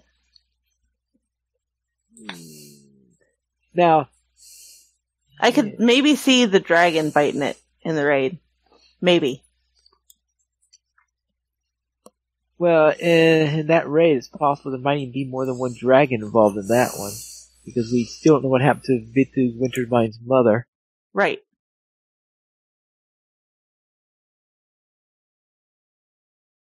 So, we have many questions that still need to be answered. Let's then go and give our scores to this. Cinders, what kind of score will you give to this update? So, I'm new to the whole scoring thing, and I've been informed that the standard is just what I think. So, that is what you think. Yes. So, I have given it an A-. As far as difficulty goes, my lore master was more capable of dealing with everything that she encountered on her own than she was in Mordor, which I don't think is necessarily a huge surprise, given how difficult Mordor was going into it. And I think some of that would be just more experience on my part. However, I found myself, I was not as wowed by the landscapes and such, as Terry, perhaps. I like it, it's fun, and I appreciate the architecture and the time and the thought that went into it. But for me, as somebody who plays more to play with the people that I enjoy playing with, than for any particular reason other than that, it was fun, but it wasn't like spectacular. I have to talk about it all the time. And it wasn't, oh, this is a flop, I never want to do this again. And so I think a lot of it is just me and the way that I tend to play, and the fact that I do have a lot of, I have a lot of missing backstory on my character that's at level cap, where it's content I've just not encountered to have the background that I would need to really truly appreciate everything that's going on. I don't spend the time to memorize and to look at, even with the story, listening to Pinely freak out, I'm sitting there going, oh, that happened? I know we were reading this out loud, but I don't have any recollection of that because it's not ever been something that I have paid terribly, terribly close attention to, because I'm usually playing with people who know, and they just fill in the details for me. So I think a lot of it has to do with how I play and who I am, more so than the game itself. If that makes sense. All right. Now, since we're on you at the moment, I should ask about the item that I skipped in all this that I forgot to talk about. And since you're a music teacher, Yes. what's your opinion about the music for this update? I play with the music off. Oh! So just in general, it has nothing to do with the music in the game, and it has everything to do with the way that I respond to music. So particularly when music gets really, really intense, it can actually make things like fighting mobs be something that I just can't handle. So I have it about as low as it can get, just all the time, because I just can't handle it. And Sans would tell you that sitting on the couch next to her, I will completely tense up and not be able to function, and then I'll have to just be done. And that's not fun for anybody. And so I just have it very, very low or off, and I do the same thing with player music. Not that it's bad, not that I don't like it, just that my response to it tends to be more on the extreme side, and I like playing. I don't want to be constantly jumping at a sound or flinching or be terribly, terribly tense because it's a big fight and, oh no, I'm dying and everything's loud and noisy. So your homework is to listen to like the 2.5 hours worth of music that's on YouTube. Okay. Not in the game context, just in the context of listening to the score. I think I can do that. I could probably actually do that on my prep at school. So. Okay. So we'll revisit this question after Cinders has actually listened to it outside of it. Sorry, guys. All right, then let's head into Terry Adwin. What did you give it? So my overall score for the update was an A, not like an A plus or anything, but just an A. So for some of the parts, I loved the way the Black Book played out. Loved the fact that we saw the Black Book. I went on about the Black Book for weeks and weeks after that. Landscape, Iron Hills didn't grab me, but Grey Mountains more than made up for it.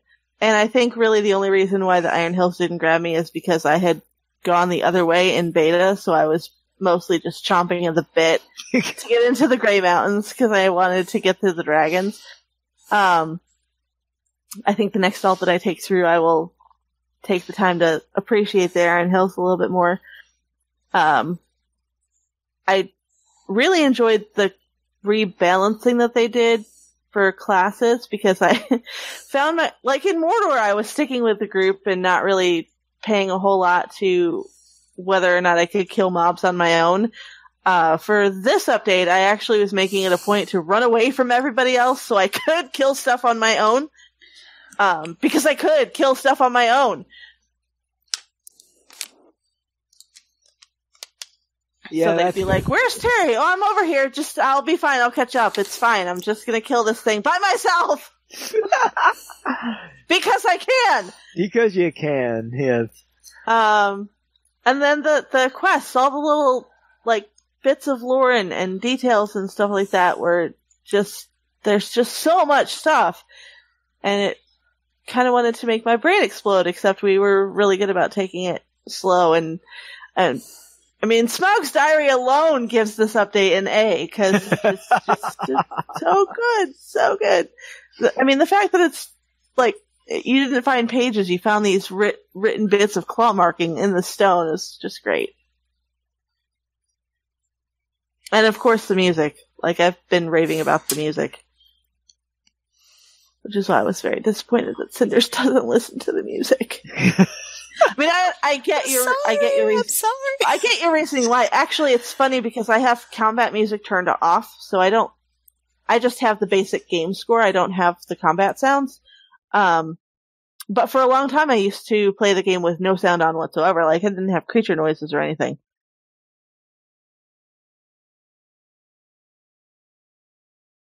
All right. Now, Arendis, I think you said that you're not going to score it because you haven't been able to get that high yet. Right. I don't think it's fair to give something a grade that I haven't experienced yet. So my grade for now is going to be either pending or in it. All right. Then let's head to the Dwara Scholar. I think I'm on the same line as what Terry was mentioning. For me, it's a different perspective in a way because you know, for the first time ever, you kind of get very closely involved into something like this. So, yeah, it's a bit strange to see these things happening, you know, the translations that you do, that you find them in quests and stuff like that. I'm very humbling, I'm very nice and great experience. But the fact is, I hadn't really gone into beta much because I wanted to see, you know, the experience and kind of, well, see it with my own eyes while the quest was kind of unraveling. So I'll probably give it an A as well. I had some kind of minor, what normally happens, like in any new update where you have like a quest that kind of bugs out and those kind of things. So that's probably the only thing that doesn't make it an A plus for me. But I mean, apart from that, it was, well, it's a huge dwarf update. That's what it is. And for me, that's it. I mean, seriously. I mean, the character that I have, my main has always had like a story, you know, he's Grey Mountain, a dwarf and all that. And it's great to kind of be able to, because I'm a role player on a Loreland server, that you can actually do that now. You can head there and you can role play there. And that is a great thing. And, Yeah, and I can go into the game and have a conversation with myself. It's fantastic. Yeah. I mean, no, seriously, I think they've done a great job to try to immerse people in this update, and the story is probably the best story I've seen in LOTRO. The way they've had, from my point of view, I mean, there's a couple that really come close, but I think this one, yeah, takes the cake. I don't know if I can actually look at it neutrally, but I try, and I think it is awesome. I mean, there's, I think the last time we had such a dwarf update was Moria, which is, years ago. Years ago. Yeah. So this is awesome. Plus, it looks really good, and the music is really good, and it really immerses you. I mean, the way it looks, the music, the whole story, and the fact that the whole thing is layered in dwarf sauce all over, and there's dwarvish all over. Yeah, man, I could. They had to tear me away, I think.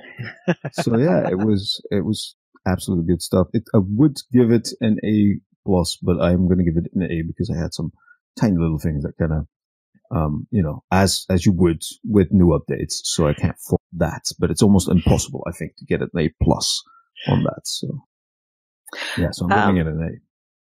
I actually wanted to, because I said we were going to talk about this and then I forgot to talk about it. There's a quest in the Iron Hills, and we chatted about this on your stream, but I wanted to revisit it during our update review. So there's a quest in the Iron Hills where you go with Durin to scout whatever that town is, Utterby. Utterby, yeah. And he gives you instructions in Dwarvish. And I just need to know, because I can't find the name of the quest now. It's in the Black Book of Mordor. Oh, it is in the Black Book. Okay. The quest, I think, I might be wrong. Danger at the Drop, I think it's called, the quest. That would be around the right time for that quest, because it's probably part of Danger at the Drop. Yeah, okay. I'm pretty sure. Yeah. I think you're probably right. Anyway, so he gives you the instructions in Dwarvish, and I just need to know how you're actually supposed to say those things, because I know that we mangled them pretty badly when we were reading it out loud. There's two versions of every line, really. Because reading Dwarvish is not reading foreign languages is not really a forte of any of us here, but reading Dwarvish is particularly not a forte of Pineleaf or myself, and we were the ones doing that reading. Well, there's two versions of every line, really. There's one which is the imperative, and there's one which is the gerund. So basically, one says, do this, and the other one says, you're doing this, right? So there's two versions of every line in that quest. And I think, top of my head, I think there's things like Ensake, which is setting the trap. Right. There was Bini's Gegutrads, which is blinding the watchers. What else was there? There's was it rescuing the prisoners? I think there was scouting the approaches is the scouting the approaches. Yes, so that's Birai's Beish Tarak. And then rescuing the prisoners is another one. That would be Mahinse's Mama Kafdan, so rescuing the prisoners. And then there was another one, but I can't recall. Defeating the reinforcements. Defeating the reinforcements. So that's Ir Narakaka. So that's the one. So those are the gerund forms. So you're blinding, scouting, and then he shouts the imperative at you, which is pretty close. So but instead of Insik, it would be Insik. So there's a change to the way it's declined. That's it. So that's how you pronounce that. Okay. There you go. And as for my score, I will give it an A, and I think we've covered just about everything already during our current discussion. So I think it's time to head into the new player question. And Arendis, Sure thing. We're kind of changing the subject dramatically, so I apologize if it's a little. Towards the beginning of the show, when we were talking about the store sales, it started talking about crafting guild access, and I believe I saw somewhere, I don't think it was in the sales, but crafting XP. Can you guys explain that or go in depth with that just a little bit? I don't do much crafting, so I'm a little lost.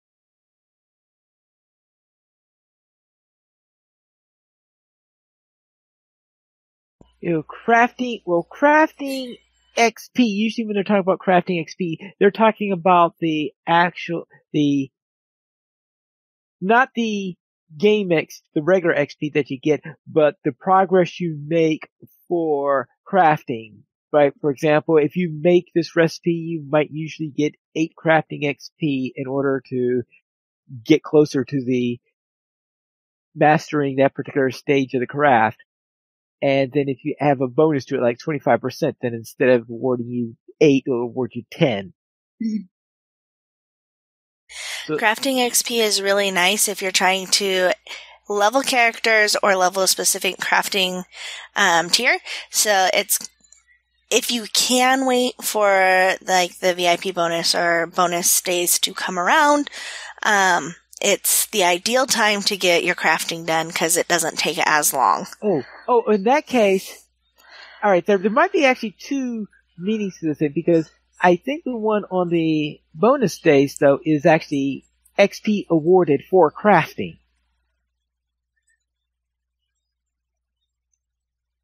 I think it shows up in both spots, though. I think it show up in both spots. Okay. I think not only does it count towards leveling your character and helping that go up faster, but if I'm recollecting correctly from my screen, it would be an additional. It's a bonus to what you have, and then the little crafting.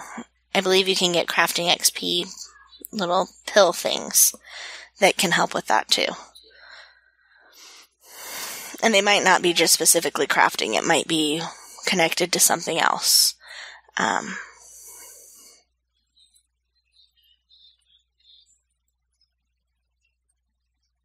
Oh, now I'm going to have to double check this, right? I will let you do that, Pine Leaf. All right, let's see what the wording is in the LOTRO's VIP Boost Weekend. Oh. It doesn't give you details. Oh, well. I guess I won't be able to check that out then at this point. Alright, but there is just remember that there is a potential distinct, because you when you craft, you of course get XP for doing the crafting, regular XP for that, which is of course based on level as anything else.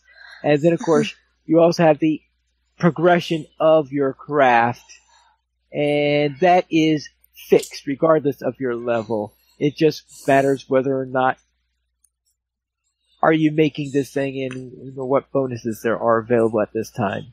Mm-hmm. And at this point, I keep on forgetting, whether the bonus days, work from both of them or just the regular XP on it or whatever. I guess I'll have to double check on that. I wasn't doing much crafting this weekend. I was going to say, I need to do crafting this weekend, so I was kind of looking to see what I could do to make it go a little bit faster. And I have bought the store craft thing that'll just let you do the complete tiers.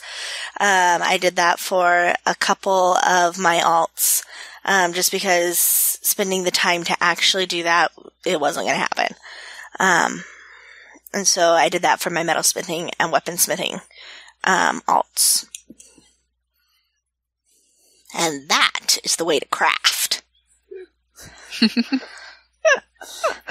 Well, since I tend to play cooks, then that means I just create lots and lots of food. Though the cook I currently have probably needs to make lots of onion soup to get some rep with the people in the Lone Lands.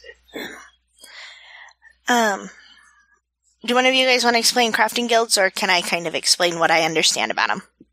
Okay, a crafting guild. Actually, we can give somebody else a chance before I answer that one. Be my guest as the person who doesn't do crafting. Okay, so because I had this question for Sans too, and that was back when you had the expert level thing to get into the crafting guild, Right. that you had to complete. And I was like, is this something that's actually worthwhile? And the answer is yes, if you craft or if you have alts that do specific things. For example, scholars, there are some recipes that I think are specific to the guild. I could be wrong, but I think black dye is one of those recipes that you either have to buy the dye from somebody who has made it, or you have to be guilded to make it. Guilds also let you craft your own allies as you get into. Once you get high enough in the guild, you can craft your own allies. You don't have to wait for somebody else to do it. And let's see, what else? Oh, and they can let you get critical results from a regular crafting item. You can get a guaranteed crit with a guild rather than having to just do a roll of the dice. And Sans and I did that a little bit with Sarissa's armor as much as we could, so that she could have the critical version without us having to make multiple copies. So it has its perks, joining the crafting guild. Drawbacks are that you have to actually be in a guild to use the rep according to the little rep clickies. And that's where you would find the people to get recipes and stuff from.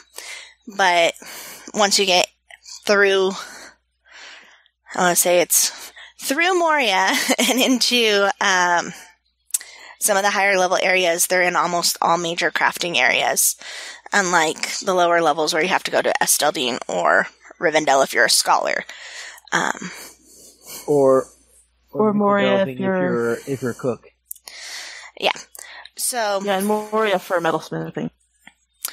And I know there are guild halls. Moria, no, it's Thorn's Hall. Thorn's Hall is metalsmithing and weaponsmithing. And the Cook's Guild Hall is in Mickle Delving at the lower levels. I didn't mention I don't craft, right? Yeah, okay. Yeah, it's a dwarf place. And sometimes when you just want to make a lot of something really fast, those recipes come in handy. And there are also time constraints on how often you can make some of the recipes. But sometimes if you need 25 of something, you can just make one recipe instead of making 25. So. Well, there is that. That's my understanding of crafting guilds and their perks. Yeah, there are also some relics. I think they're only makeable through the guild. Yes. Yeah, I think they're all guild recipes, and I remember going through them quite a bit back in the days of Rohan because we had the bridles and so one of the bridal relics. Because bridal relics are a real pain to get. And in fact, I think it's been a long time since I've even bothered worrying about bridal relics. Well, because nobody does mounted combat anymore. Well, yes, I think that's probably one of the reasons. It's like, okay, who cares? Pretty much what it all comes down to. But yeah, the guilds, yes, they have their own little perks, but is it worth it? Especially on the cook side, where the cook recipes for the guilds are brutal. They're just really, really annoying. Which is probably one of the reasons why I haven't worried about it too much. I think the one that has progressed the most on the guild side is my woodworker. So I don't know if I'm at the highest level or not. I can't remember if they raised it since the last time on there, but the last time I bothered with it my woodworker was the only one who had the top tier of the crafting guilds. So if I want to make a level 100 weapon for any of my characters, it would have to be something that's made of wood.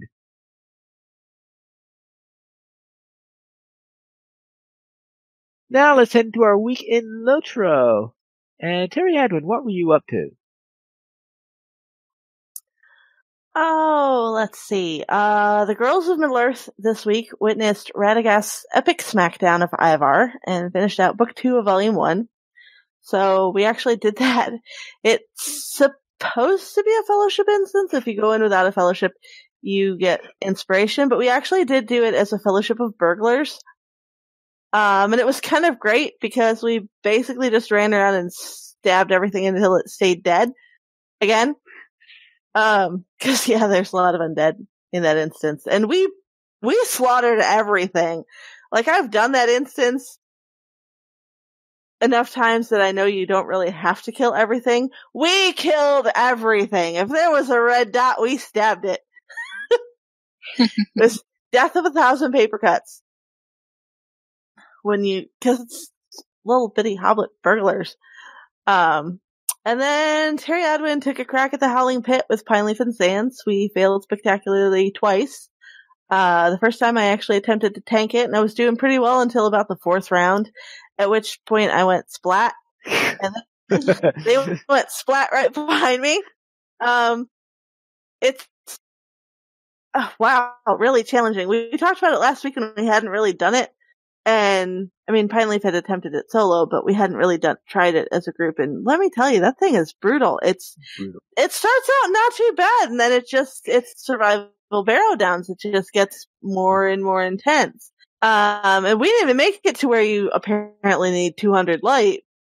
Right. Yeah, I have not the first clue how anybody's supposed to get past that. I mean, it's cool, but could take a little bit of work because, yeah, we're not supposed to have light. We're not supposed to need light after Mordor.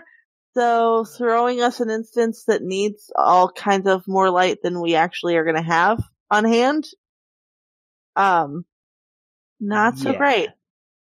And then, so. I know, because last week I was saying, well, I didn't see any part where you needed 200 light. That's because I didn't survive long enough. That's because you didn't survive long enough. We definitely, I mean, we made it further than Pineleaf made it on his own, but, we still didn't survive all the way to the end, and it was extremely brutal. And then Sarissa finished up in Edoras for now, because you start the second half of Volume 3, the Western Rohan bit, and they basically tell you to go to Edoras, and you play around in Edoras for a little bit, and you have the whole Gandalf knocks some sense into Theodred, and you get to see how much of a creeper it really was. And there's the scene where Eowyn goes, ew!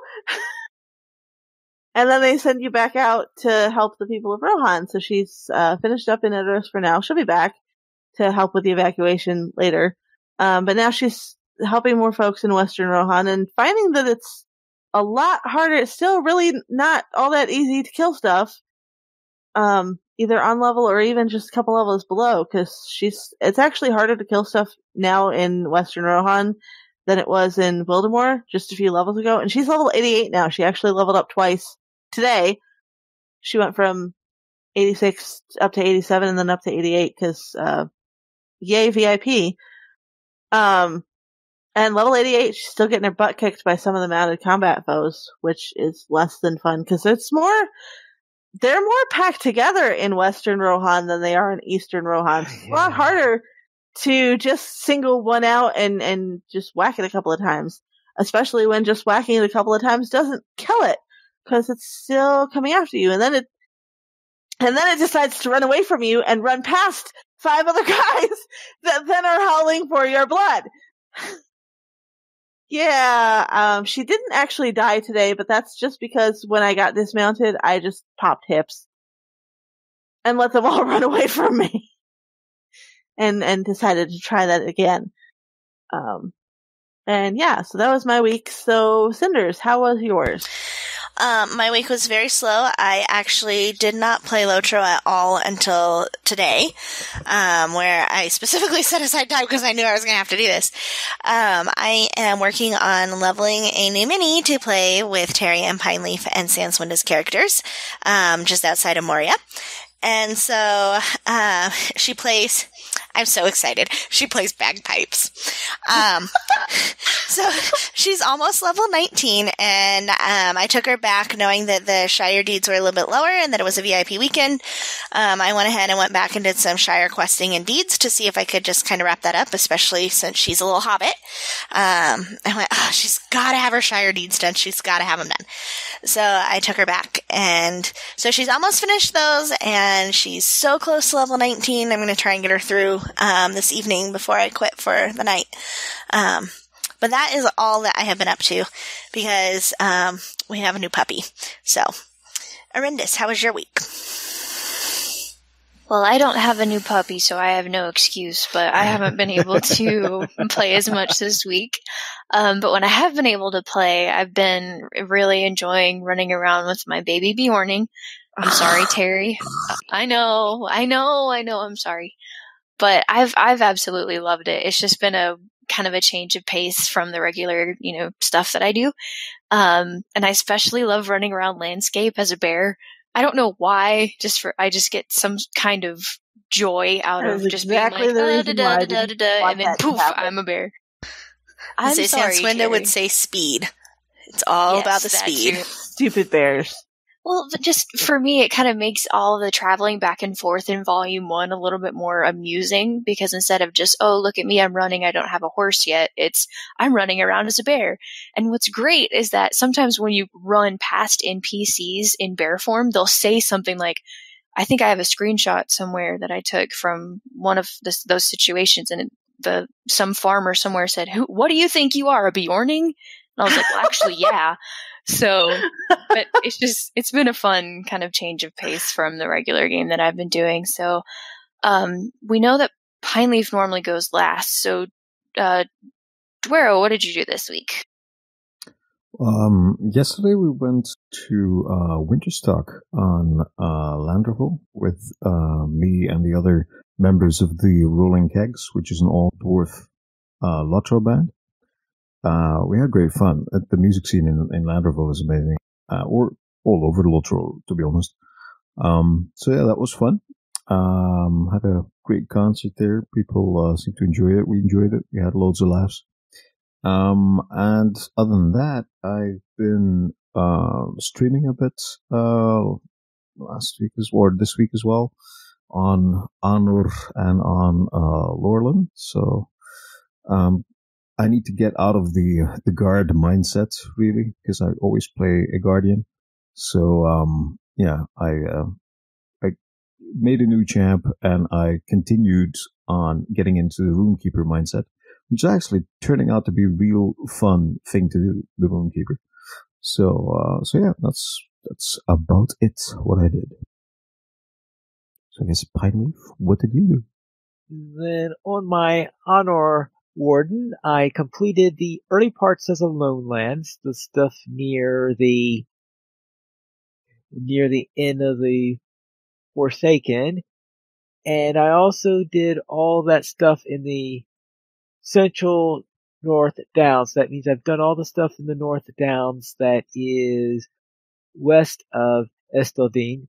Like, there are a couple of quests inside Esteldine that send you to the west. I haven't done those yet, but I've done any quests that are given west of Esteldine at the moment. So I'm making pretty good progress on that score. Then, during the field trip, we headed into Wildermore. We'll continue on into Wildermore, doing quests near Forlaw. I reached level 85, which, since I'm a warden, it means, yay, I get my port. So I have my warden port for Forlaw now. And nobody else in the group cares because you can't share it. Well, yeah, there is that little detail. And then my burglar finished working in Stangard and then headed into the camps that are to the west, the ones that are near the near the Statue of Friendship, and all those orc camps and all that are doing quests in that area. And that completes our week there. Now, let's head into News Beyond the Lotro, where we have another poem by the Antipodean writer. Ring Burden.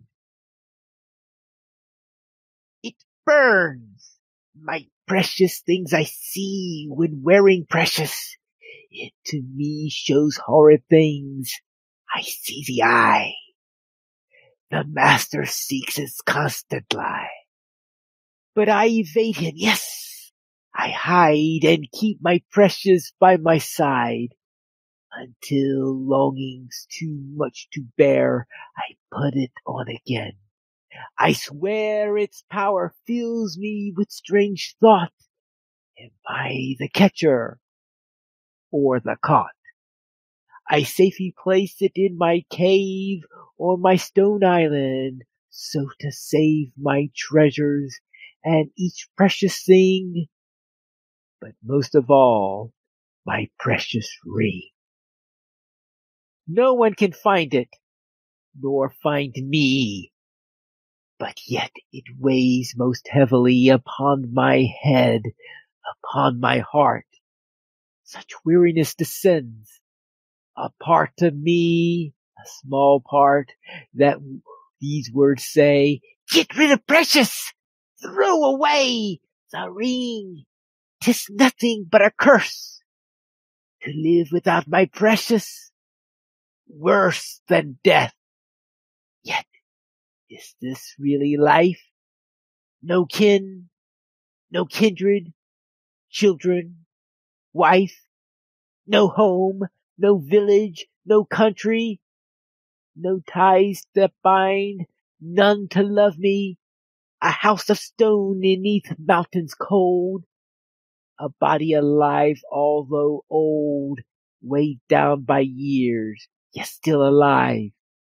Without my ring, I can't survive.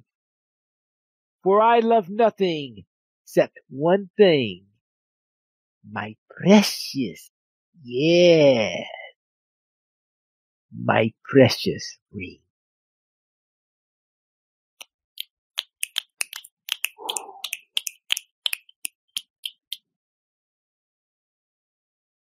Whee! Well, Scholar, do you have anything you wish to plug before we close out?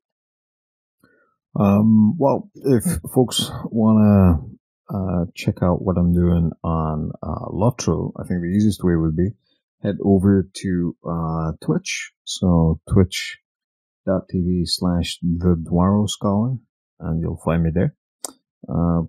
Normally stream about 4 times, though mainly European evenings or Saturday morning my time, till about noonish. So you guys have Saturday morning then.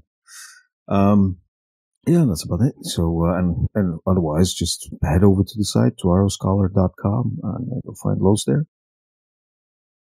Hey, thank you, and thank you for coming.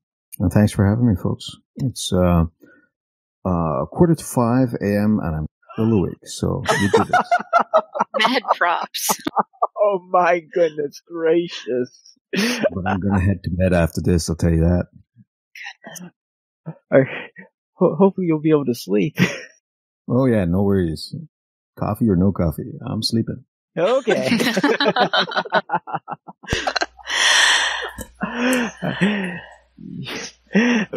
We currently have 21 supporters on Patreon. If you'd like to join this illustrious rate of players and help support LOTRO players, simply go to the donations page where you can support the Players Alliance on Patreon. There you'll find rewards, including a mention on a podcast of your choice or a be guest with us for an episode of LOTRO Players News. We did not receive any emails this week, but if you'd like to send us one, you can send it to podcast@LOTROplayers.com. You can also follow us on Twitter, the Players Alliance @PlayersAlliance, LOTRO Players @LOTRO Players, Arendis @Arendis, Pineleaf @Pineleaf Needles, Sanwinda @Sanwinda, and Terry Adwin @Terry Adwin. And you can follow our guest, the Dwarvo Scholar, at www.dwarvoscholar.com/contact.html, and you can follow the senators at Emeralina. The Players Alliance has 2 live shows. On Thursdays at 7 p.m. U.S. Eastern Time, we have DDO Players News, and on Saturdays at 8:30 p.m. U.S. Eastern Time, we have LOTRO Players News. You can join us for our live shows at lotroplayers.com/live. And that is all for tonight, and this is Pineleaf Needles reminding you to skirmish responsibly.